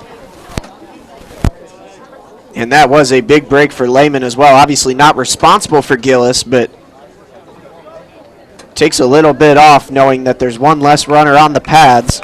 Gillis caught stealing for the 4th time this year. Borglund remains at second with 1 away. He's the lead run. The 1-2, a breaking ball that swung on and sent to Berdar at shortstop. He bobbles it for a moment and no throw to be made. It appears he certainly got distracted by the lead runner as his path to the baseball was obstructed for a moment by Alex Borglund, who slid into third safely, but Berdar, I think, perhaps thought about going to third, and by the time he was ready to secure the baseball from glove to hand, it fell loose into the dirt. The first error of the game for either side comes at a brutal spot here in the bottom of the 8th. The double play ball still a factor, but runners on the corners, 1 out in this 2-2 game. There might have been a moment of hesitation over at short for Berdar, thinking that he might have been able to try and get an in-time throw and tag with Lugbauer at third against Borglund, but he tried to pop that ball out of his glove. It was secured, and then a late bobble, and now Michigan with runners at the corners and 1 out, trying to preserve the 2-2 tie. Scoring at home, it's E6, runners on the corners for Daniel Robinson, who has yet to record an out in this game. He has the 2 runs so far on the board with a 2-run home run, a double move. And the throw over to Bivens. No tag coming here. Borglund does have good enough speed where a decently deep fly ball would be enough for a tag and score. Out in the outfield, the arms throwing in. Nothing exceptional. So Michigan hoping to keep anything in the air shallow enough. And a savvy move for Harrison Wentz, and he kicks some dirt on home plate before trotting out to the mound, I think trying to buy some more time and get the plate cleaned up. And it was brought to the attention of home plate umpire Matthew Romine by Daniel Robinson, the hitter, but no cleanup coming. Robinson still the only Chippewa who hasn't recorded an out so far in this game. His 2-run home run, the 2 runs on the board for the Chippewas from back in the bottom of the 1st inning. Lehman sets, delivers the first pitch of this at-bat, a breaking ball over the outside part of the plate for a called strike, 0-1. Robinson took Jace Van Senna deep over the right field wall, 375 to right field. He's responsible for the 2 runs so far, looking to provide the leading run here in this 2-2 game. The 0-1 to Robinson. chopped at and fouled over the netting behind home plate. Robinson now has to get defensive behind a 0-2 with runners on the corners. The leading run at third base in the form of Alex Borglund. At first base is Jason Sullivan, who reached via the Michael Berdar error. Strikeout for Lehman would be huge here to get to 2 outs and avoid a potential sac fly opportunity. The 0-2 just misses low, and Eric Bakich absolutely furious with that call, as is the rest of that Michigan dugout. They were ready to urge on their pitcher, but that one evidently missed low. The count 1-2. Robinson, more brave than I, taking that pitch behind 0-2. Now we'll see what he does against the 1-2 pitch from Keith Lehman. With 1 out in the inning, runners on the corners, the 1-2 is chopped at and fouled out of play. So we'll do it again at 1-2. In this 2-2 game, runners on the corners for Daniel Robinson, who already has the 2 RBIs so far in this game. A 2-run home run all the way back in the first for the Chippewas. Michigan has tied it up since then.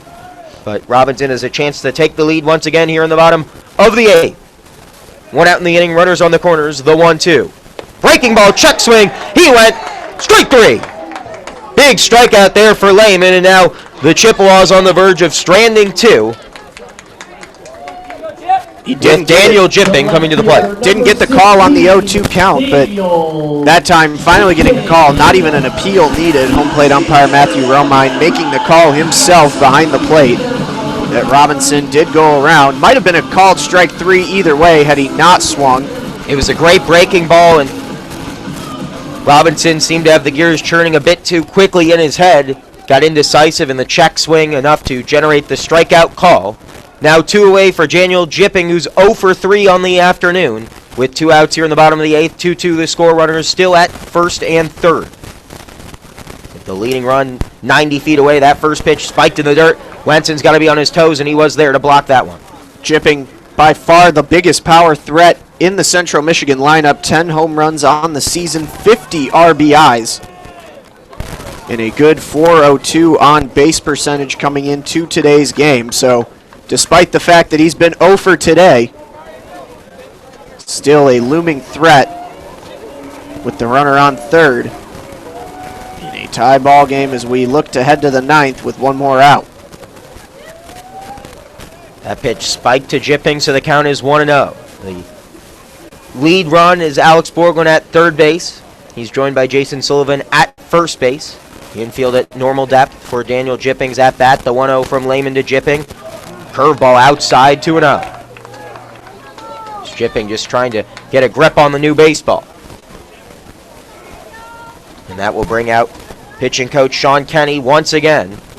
And the entire infield will come in this big spot. A 2-0 count currently with runners on the corners. In this 2-2 affair between Michigan and Central Michigan, with the Wolverines looking to get the victory in Mount Pleasant for the first time since 2015. They went to extras back in that year. It went 10 innings with the Wolverines coming out on top 6-5 in 10 innings. Last year, Michigan's trip to Mount Pleasant was spoiled by the Chippewas, with CMU winning it 8-7. So far this year, Michigan 13-4 win back on March 29th in Ann Arbor, and then last night at Ray Fisher Stadium, the Wolverines came out on top 4-2. Currently the score 2-2 here in Mount Pleasant, with the leading runner 90 feet away in the form of Alex Borglund. For Keith Lehman, as Sean Kenny, the pitching coach, leaves the rubber. And we'll see what the Wolverines dial up here between the battery of Harrison Wenson and Keith Lehman, with Daniel Jipping at the plate.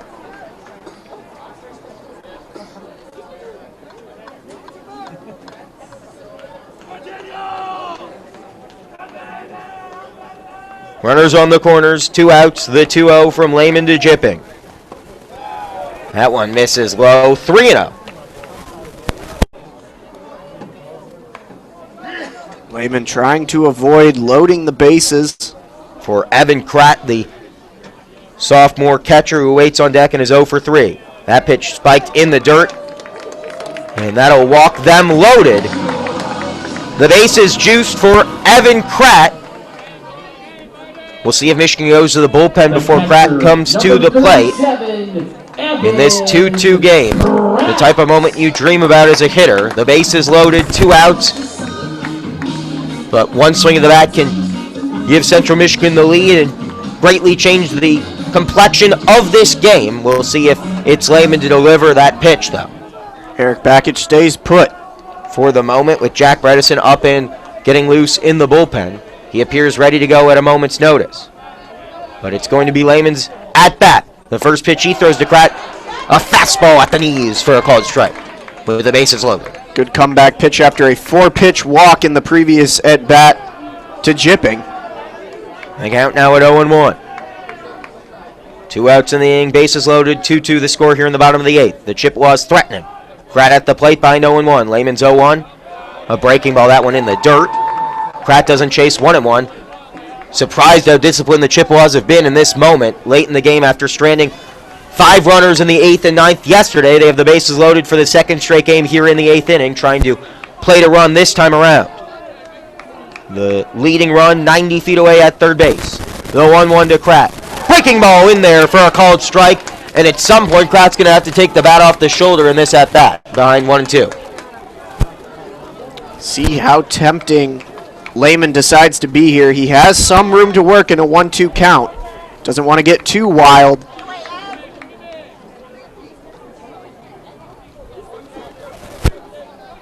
The 1-2. Popped up in shallow right field.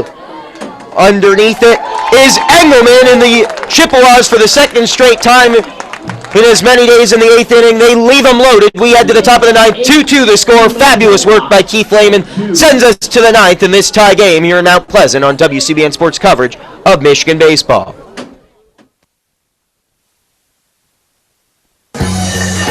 Attention men under the age of 35. You know what really impresses the ladies? When a guy has a few drinks and later gets pulled over for buzzed driving. That could cost you around $10,000 in fines, legal fees, and increased insurance rates. There goes let's grab dinner and a movie. Oh, I know. You drive more carefully when you're buzzed. You've proven that hundreds of times. A woman admires that kind of confidence. And you've practiced how to speak if a cop does pull you over. Slowly, clearly, and politely, like, "Good evening, officer." A woman admires that kind of foresight. And what woman doesn't find it adorable that you call it buzzed even though the law calls it drunk? You could kiss $10,000 goodbye, along with any chance of having a girlfriend. Because nothing says, "I'm a catch," more than a guy who lives in his parents' basement and calls it my place. Buzzed, busted, and broke. Because buzz driving is drunk driving. A message from the National Highway Traffic Safety Administration and the Ad Council. Major key alert! Don't ever play yourself. Life is like school. You will be tested. So pass it. Learn the real major keys to getting to college at GetSchooled.com. Stay focused. Now that's a major key alert. Brought to you by Get Schooled and the Ad Council. Me, a cat, moving in with a new human. It took a little getting used to. She has these weird games she likes to play, like this giant feather. She sticks it in my face. I swat it away. She sticks it in my face. I swat it away. It's almost like she thinks I enjoy it. But seeing how much fun she gets out of it, well, I guess it makes it all worth it. Humans. A person is the best thing to happen to a shelter pet. Be that person. Adopt. Brought to you by the Ad Council and the ShelterPetProject.org. Top of the 9th, 2-2 the score between Michigan and Central Michigan. The Wolverines with their last 3 outs in regulation time coming up here. The leadoff man, Michael Bernard, 0 for 2 with a walk and a strikeout. Back out there for Central Michigan, Jordan Grosjean. The first pitch he delivers is a curveball in there for a called strike. 2 hits so far for the Wolverines, 4 for the Chippewas. And yet, it's a tie ball game. The 0-1 swung on and missed. Bernard well ahead of that one, 0-2. Both the hits belong to the man in the on-deck circle, Drew Lugbauer. A single and a double. In an offensively potent Michigan lineup, held quiet today so far. But they're going to come to life here, it appears. But great track by Robinson, who had a good jump on it. I thought for sure that would die in the right center field power alley. Robinson has other ideas, robbing Bernard of a base hit. One away here in the top of the 9th. The wind gust perhaps helping keep that ball up just enough for the track and the play to be made. Certainly appeared like it was going to be a dead duck off the end of the bat. Instead, finds a home in Robinson's mitt for out number 1, and that brings up Drew Lugbauer, who we know has the power to change this game with one swing. A fastball in there for a called strike. He was taking all the way there.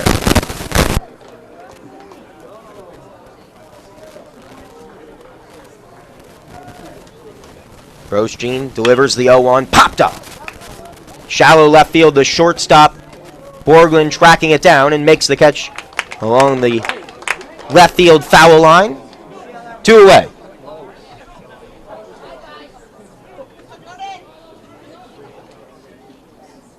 And now Grosjean will face Miles Lewis. Fielder number 3, Miles Lewis. And there are no lights here at Thynesen Stadium, so I am interested to see how many extra innings we can afford to go with the sun setting along the right field line. I was curious why they would have a day game on a Wednesday, but the lack of lights provides the answer.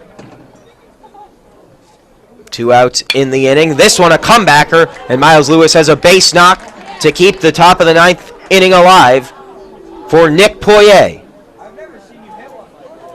Little 2-out action, straight back up the gut. A rocket off the bat of Miles Lewis keeps the Wolverines prospects in play here. And as you said, the optimal situation would be to avoid extra innings at any juncture. Would hate to see them have to make a decision to end or postpone the game due to a lack of lighting here. Don't think we're close to that yet, but it's going to become a factor as this game progresses, certainly. With the cloud covering the sky here in Mount Pleasant and no lights to speak of. In the top of the 9th, a 2-2 game. Miles Lewis at first base, 2 outs in the inning for the designated hitter Nick Poirier, who battles against Jordan Grosjean. Poirier 0 for 2 with a strikeout. Grosjean from the stretch. Fouled up and out of play along the left field line.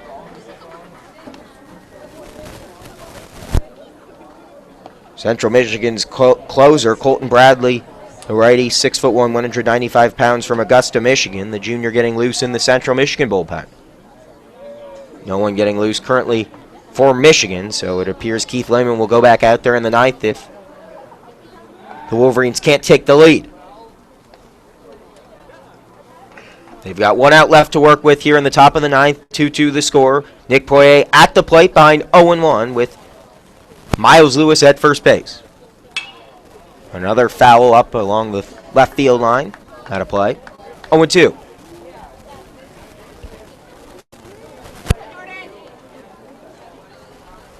And that will bring Evan Kratt out of his crouch behind the plate to conference with his pitcher.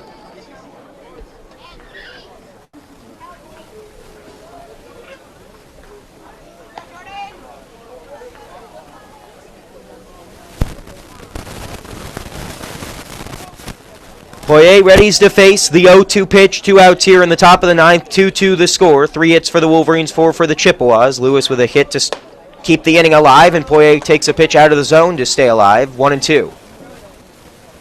Lewis at first base represents the leading run.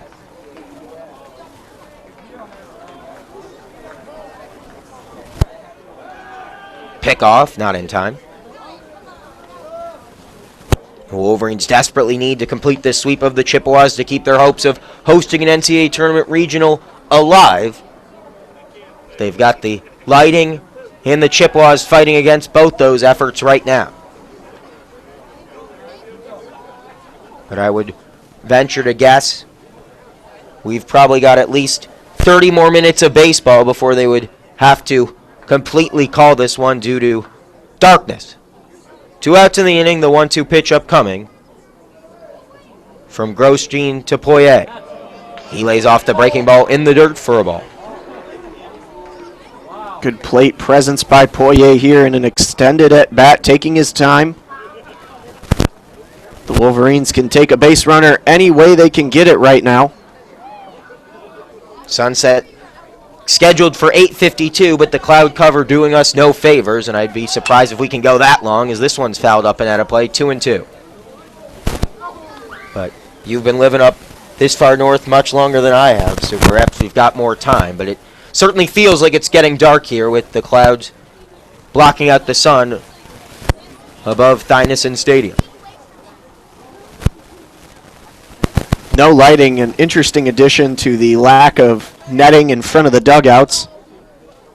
Otherwise, a very nice, relatively new facility here at Thynesen Stadium. Yeah, we got our own booth right next to the press box area here at Thynesen Stadium, where it's Prostate Cancer Awareness. Prostate Cancer Awareness Day. It's been a long day. Long drive out here to Mount Pleasant. Happy to do it, but both teams wearing light blue armbands. The 2-2 misses high. The runner going. Lewis will slide in safely. It goes into center field, and Lewis is going to advance to third base without a throw. He's standing up, and that changes things dramatically. The count is now full with 2 outs in the inning, and Nick Poirier at the plate. Miles Lewis 90 feet away from being the leading run. And now a base hit would very clearly score the speedy Miles Lewis on the bag at third, and just a poor throw from Evan Kratt behind the plate. Sailed above the glove of the shortstop Borglund. And we saw that yesterday. A high throw by Kratt allowed the Wolverines to play a run on a attempted double steal where a runner left from first, and then the runner from third came charging home because it was sailed into center field. But a big spot here for Poirier, the payoff pitch. Swung on down the right field line. It stays there. Miles Lewis comes in to score. Poirier will head for second, but the Wolverines take the lead here in the top of the ninth. Nick Poirier with a 2-out double, and the Wolverines have their first lead of the ballgame here in the ninth. And again, it all comes down to the terrible throw from Kratt behind the plate, allowing Lewis to extend his presence on the base paths to third, and a huge hit for Nick Poirier here in the top of the ninth, as the Wolverines have not led all game long, finally take a 3-2 lead, and I think that's going to do it for Jordan Grosjean here. And that's going to be a pitching change, but the Maize and Blue Bats come to life late in this game. The second run they've played in the last 3 innings, none bigger though than this one. A double by Nick Poirier gives the Maize and Blue the lead here in the ninth. And a runner in scoring position so the Wolverines can look for some insurance. We have a pitching change upcoming on WCBN Sports coverage of Michigan baseball. Attention men under the age of 35. You know what really impresses the ladies? When a guy has a few drinks and later gets pulled over for buzz driving. That could cost you around $10,000 in fines, legal fees, and increased insurance rates. There goes let's grab dinner and a movie. Oh, I know. You drive more carefully when you're buzzed. You've proven that hundreds of times. A woman admires that kind of confidence. And you've practiced how to speak if a cop does pull you over. Slowly, clearly, and politely like, "Good evening, officer." A woman admires that kind of foresight. And what woman doesn't find it adorable that you call it buzzed even though the law calls it drunk? You could kiss $10,000 goodbye, along with any chance of having a girlfriend. Because nothing says, "I'm a catch," more than a guy who lives in his parents' basement and calls it my place. Buzzed, busted, and broke. Because buzz driving is drunk driving. A message from the National Highway Traffic Safety Administration and the Ad Council. Major key alert! Don't ever play yourself. Life is like school. You will be tested, so pass it. Learn the real major keys to getting to college at GetSchooled.com. Stay focused. Now that's a major key alert. Brought to you by GetSchooled and the Ad Council. Me, a cat, moving in with a new human. It took a little getting used to. She has these weird games she likes to play, like this giant feather. She sticks it in my face. I swat it away. She sticks it in my face. I swat it away. It's almost like she thinks I enjoy it. But seeing how much fun she gets out of it, well, I guess it makes it all worth it. Humans. A person is the best thing to happen to a shelter pet. Be that person. Adopt. Brought to you by the Ad Council and the ShelterPetProject.org.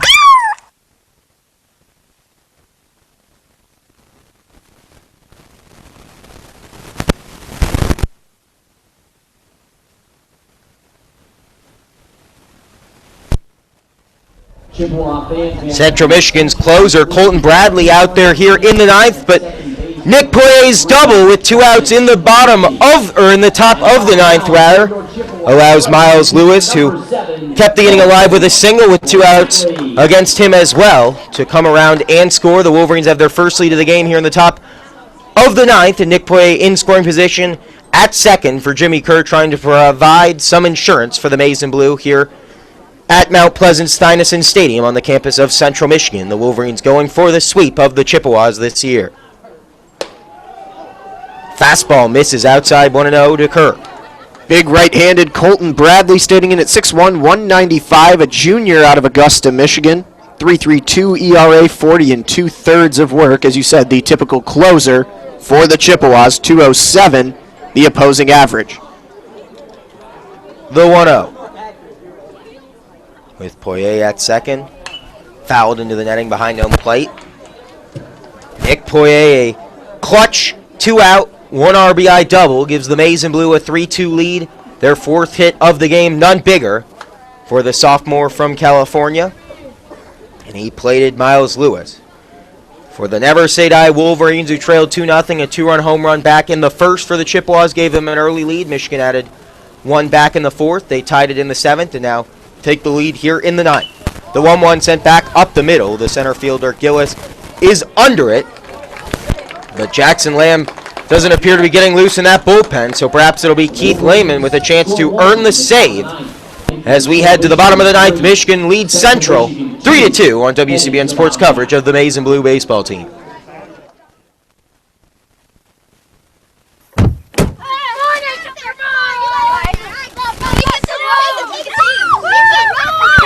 They'll challenge your authority. They'll try to break your will. They'll push you to the edge of your sanity. Because that's what kids do. But this car is your territory, not theirs. Defend it. Who makes the payments? Who cleans it? Who drives it? You do. That's who. And in here, your word is law. So when you say you won't move until everyone's buckled up, you won't budge an inch. Until you hear that click. Never give up until they buckle up. A message from the National Highway Traffic Safety Administration and the Ad Council. For more information, visit safercar.gov/kidsbuckleup. I rescued Toast from a shelter in 2011. I love Toast because she's a lazy diva. Toast does whatever she wants, obviously. She's sleeping right now. She's so loving. She's so comforting. When I walked into the shelter, I knew right then that she was special. Toast, Instagram star and shelter pet. Amazing adoption stories start in shelters. Start yours today. Visit theshelterpetproject.org to find a pet near you. Brought to you by Maddie's Fund, the Humane Society of the United States, and the Ad Council. Jackson Lamb went 1 2/3 innings yesterday against the Chippewas to earn the save and preserve Michigan's unbeaten streak against MAC opponents. But Keith Lehman will be out there to try to earn his 2nd career save today. A pinch hitter will start the inning off for the Chippewas. It's Reed Adams, the freshman utility player, a right-hander going against the righty Keith Lehman. Michigan taking the lead in the top of the 9th on a 2-out RBI double off the bat of Nick Poirier. Give Miles Lewis a ton of credit as well, getting himself into that position with a 2-out single to keep the inning alive, and then Poirier does the rest. Michigan with their first lead of the game, and this will be the first time a pitcher has had to go out there and protect a Maize and Blue lead in this one here at Central Michigan's Stuyvesant Stadium, where the Chippewas won a late thriller last year, 8-7. The Wolverines looking to complete the sweep of the Chippewas this year. The pinch hitter from Clinton Township, Michigan, Reed Adams leading things off. The freshman takes a pitch, belt high for a called strike. A lot of Michigan fans have made the trip north, many of them family members of this team, but this certainly hasn't felt like a meaningless non-conference game, as that breaking ball didn't break, but they're going to say that Adams leaned into that. And once again, Steve Jaska is going to protest, but it was outside for a ball, but it certainly looked from our vantage point like either there was no effort made to get out of the way, it was a curveball that probably won't even leave a bruise for Adams, but he certainly didn't do anything to get out of the way and may have leaned in the front shoulder. You may be able to hear on our mics we can hear it. Argument of Steve Jaska down behind home plate. We'll let you listen to him for just a moment here.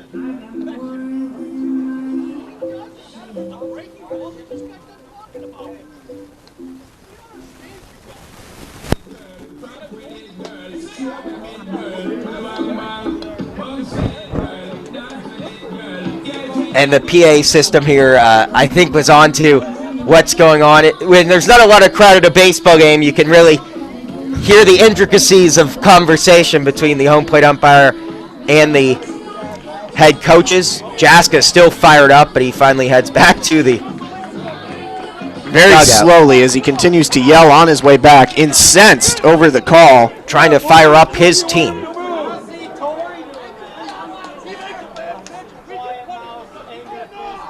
Still yelling from the dugout. Oh, and the first base umpire, Michael Conlon, has called for enough. Jaska, if he's not careful, is going to get run out of this game.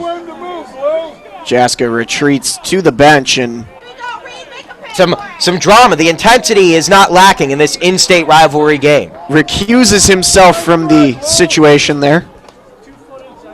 Now we get back into the action. The count is at 1-1 to Reed Adams. That pitch inside, 2-1. And Lehman maybe brushing Adams back just a bit again there on the inside.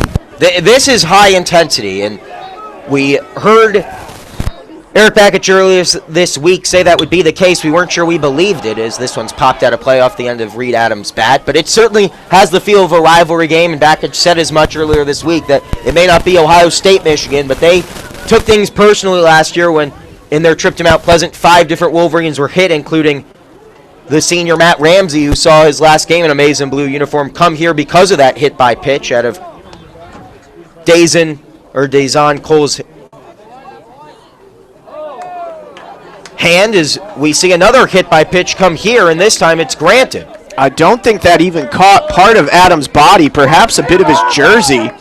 And that certainly seemed, if the last one was leaned into, that certainly seems like it would be the case as well, because that was perhaps even more in the strike zone than the previous one, and now Eric Bakich will come up and protest. I think he's trying to say also by his gestures that Adams twisted in towards that one. I never heard it or saw it actually catch a part of his body.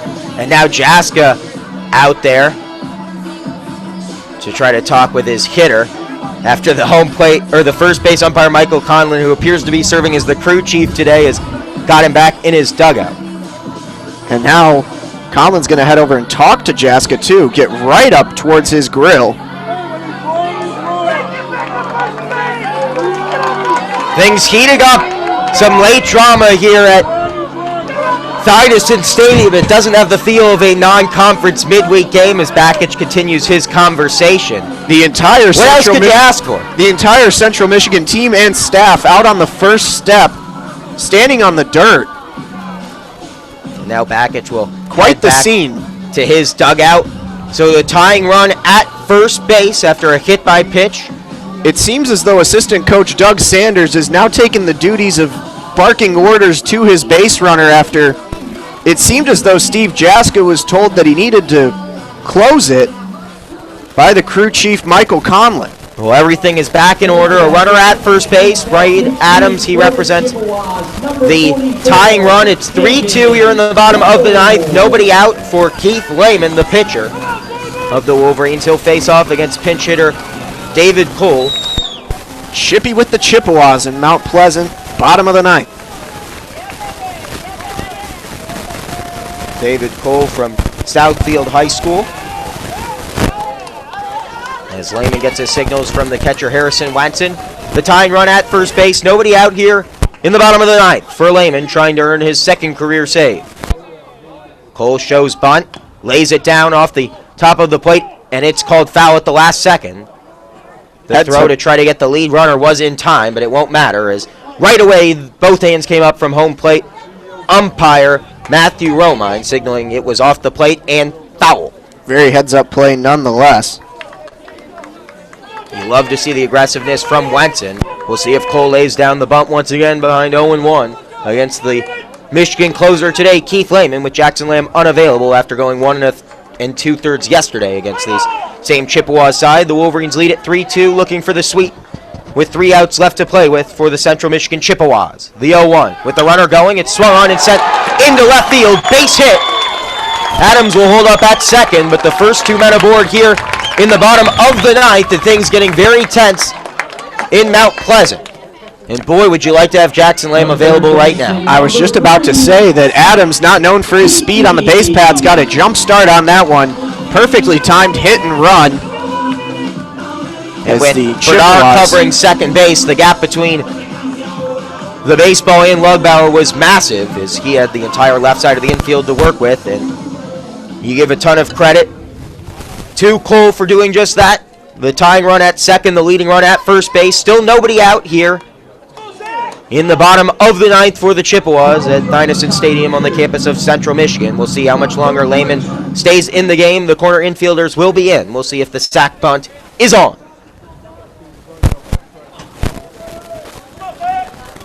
Zach Hickey showing bunt all the way. Now the double move and the throwback to second. Not in time. The Michigan dugout thought the out was made. Bakich had leapt into the shallow grass in fallow territory. What a good pickoff throw attempt from Lehman. Very nearly had Adams at second. You get the signal from Eric Bakich. Wenson signals it to the rest of the infield.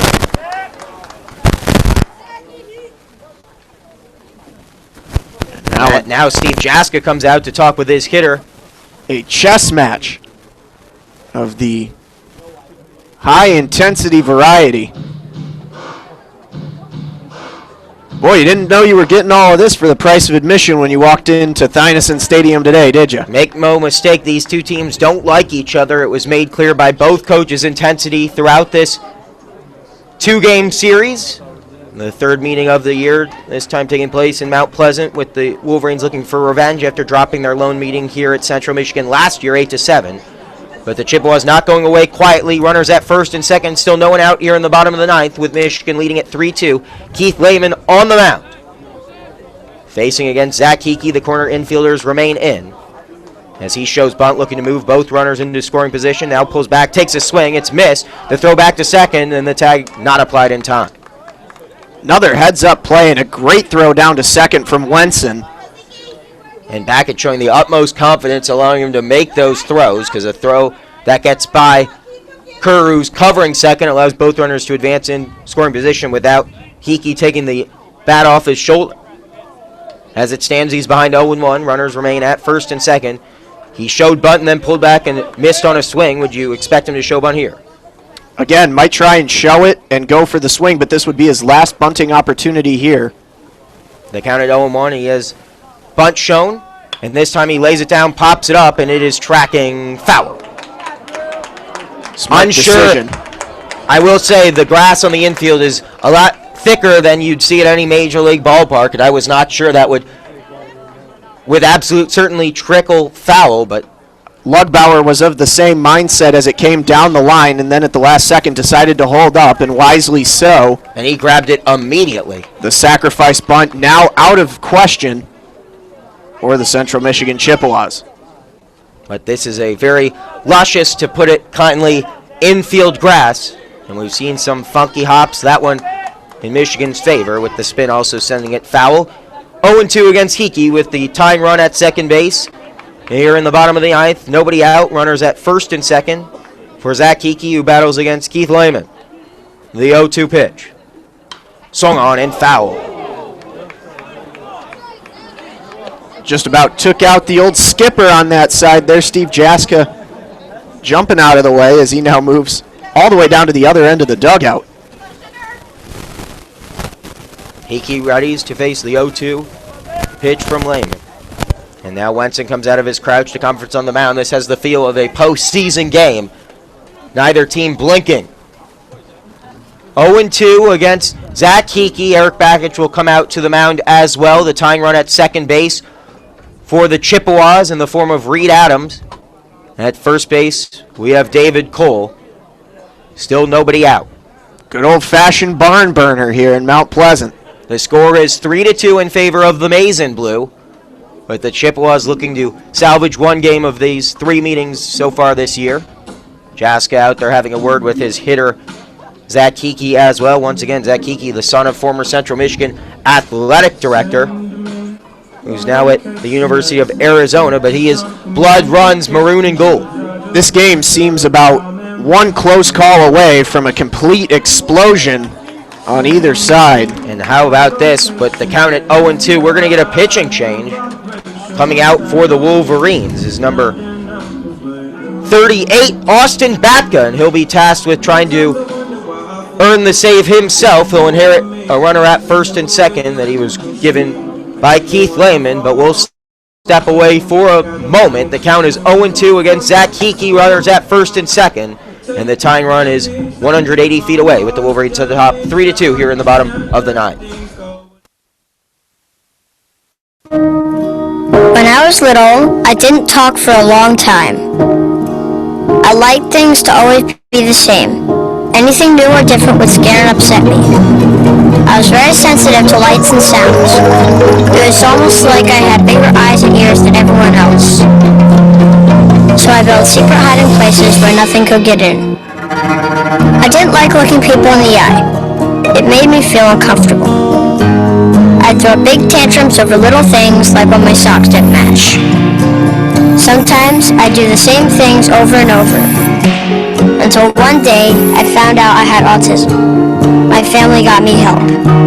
Slowly, I learned how to live with it better. You can see signs of autism in children as young as 18 months. Early intervention can make a lifetime of difference. Learn the signs at autismspeaks.org/signs. Brought to you by Autism Speaks and the Ad Council. As an 18-year-old, I let my mistakes kind of take over my life. I was 0.5 credits away from completing high school, and I didn't do it. 10 years later, at age 28, Jackie finished her high school diploma. When I found out that I was pregnant, I know that I had to do something for myself if I wanted to make her a better person and provide a better life for her. My family never stopped pushing for me to be better because they knew what I could become and who I could become as a person. My support team is amazing. The educational director, my sister.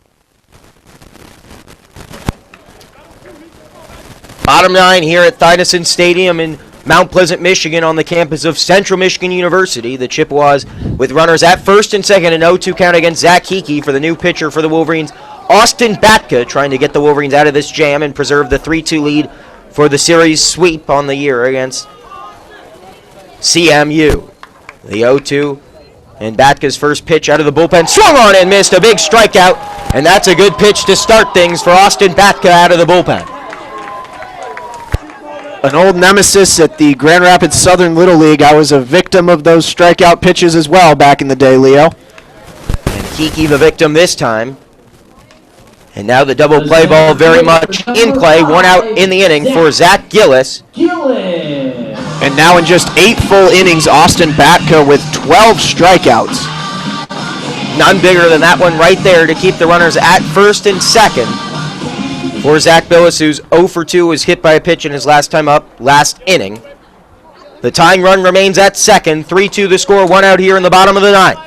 Batka sets with the corner infielders in.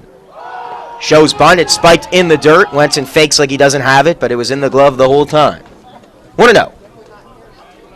A lot of little professional moves there from Wenson on the game today. As savvy as you'll find behind the plate. Certainly a future pro. The 1-0 to Gillis. Shows bunt once again, pulls back, and that one just evidently missed low. 2-0. Hard call there. Home plate umpire Matthew Relmine does not go up with the right arm. But not for lack of a good pitch from Batka. Put it in nice and close. Jack Bredesen still getting loose in the bullpen. The right-hander ready when called upon, but the lefty Batka remains in there. The 2-0 to Gillis. He shows bunt, lays it hard down the first base line. It's going to be a tough play. Bivens applies the tag with the baseball for the second out of the inning, but Gillis does his job, advancing runners to second and third. Now the tying run is 90 feet away here in the bottom of the ninth. One out left to work with for the Chippewas. And with the last chance to dance, Alex Borglund comes to the plate where he's 1 for 3 with a single and a walk. Boy, oh boy.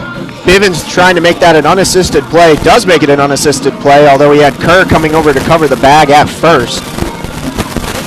Bivens using his bare hand with the baseball in it to tag the hip of Gillis. This game has had just about everything, Leo. Michigan 1 out away from a very gritty 3-2 win.